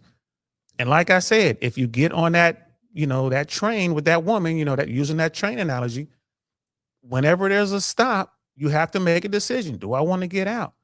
When you're on a train, you get somewhere, get to the next stop. You know what? I don't like this train ride. I'm getting off. If you're with a woman and you're getting to know each other and you see she's thirst trapping on social media, you see she has a whole bunch of friends everywhere you go, every restaurant you take her to, she knows the bartenders, she knows the managers, she knows the bouncers and all that kind of stuff. Right? I mean, know them like they know her. Hey, that's something. If you cool with it, then stay on the train. If you're not cool with it, get off. Get off at that stop. But if you stay on the train, that means you're accepting of whatever it is that's out there. You're accepting that red flag. Right? If she's single mom, been divorced, she initiated divorce, she did a good man bad. You know the story. If you don't get off at that stop, if you stay on the train, you stay in that relationship, hey man, you made that decision, right? Ladies, same thing for y'all. So that is how the game works. It's always been that way. It's just kind of on steroids right now because we have social media and all that. But, the basics are still the basics. The basics are fundamental, right? So just remember that. When you're out here, you're dating, you're doing your thing, just remember that. This is how the game goes. This is how the game is played, right? All is fair, right? In love and war. So get yourself right, man. Get out here, get yourself right. Don't be mad at these women too. If you go out here and screw it up, it's your fault. And don't be mad at these ladies. Don't be mad at her for doing what she was doing. And ladies, don't be mad at these dudes for doing what they doing. You know what I mean? So I hope you guys enjoyed that. I got to go. I got to get going. I had a great time. This was fun. Again, shout out to Stay Slick with Kick. Make sure y'all go over there, like and subscribe and share his content as well as mine. I appreciate all the newcomers. Keep it coming. You know what I mean? We're gonna break this down in the shorts. We're getting a lot of people from the shorts. YouTube is pushing shorts like crazy, so we're gonna keep pushing them out there, and we're gonna keep growing this platform, keep having fun, keep doing what we're doing. I'll be back Monday, 5 o'clock. Not sure what we're gonna talk about. We're gonna talk about something cool. Maybe we'll do the air traffic control stuff. Tuesday, it's gonna be Crime and Punishment Tuesday. And then, Friday, Saturday, Sunday, I might post some stuff here and there, just let you guys know what I'm doing in Miami. If I'm walking around doing some stuff or whatever, I'll probably just turn the cameras on, do some quick stuff down there in Brickell or, Wynwood or, Edgewater or wherever I wind up. I'm going to be all over the place. Might even go over to Dolphin Mall, trying to catch up with brother Michael. I might wind up over there. So anyway, that's it. I'm DL Saint, man. I hope you guys enjoyed this. I know I enjoyed bringing it to you. This is the I Really Want to Know podcast. I'm going to talk to y'all later. Peace. Nothing like I've ever seen. It's just a thing of beauty.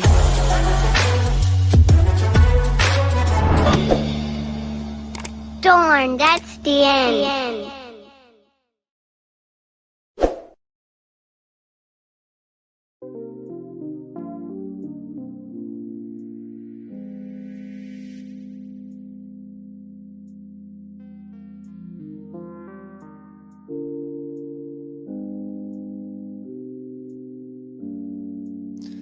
Thanks for watching. We really appreciate your support. And if you like that video, check out this one or maybe that one. We'll see you around. Peace.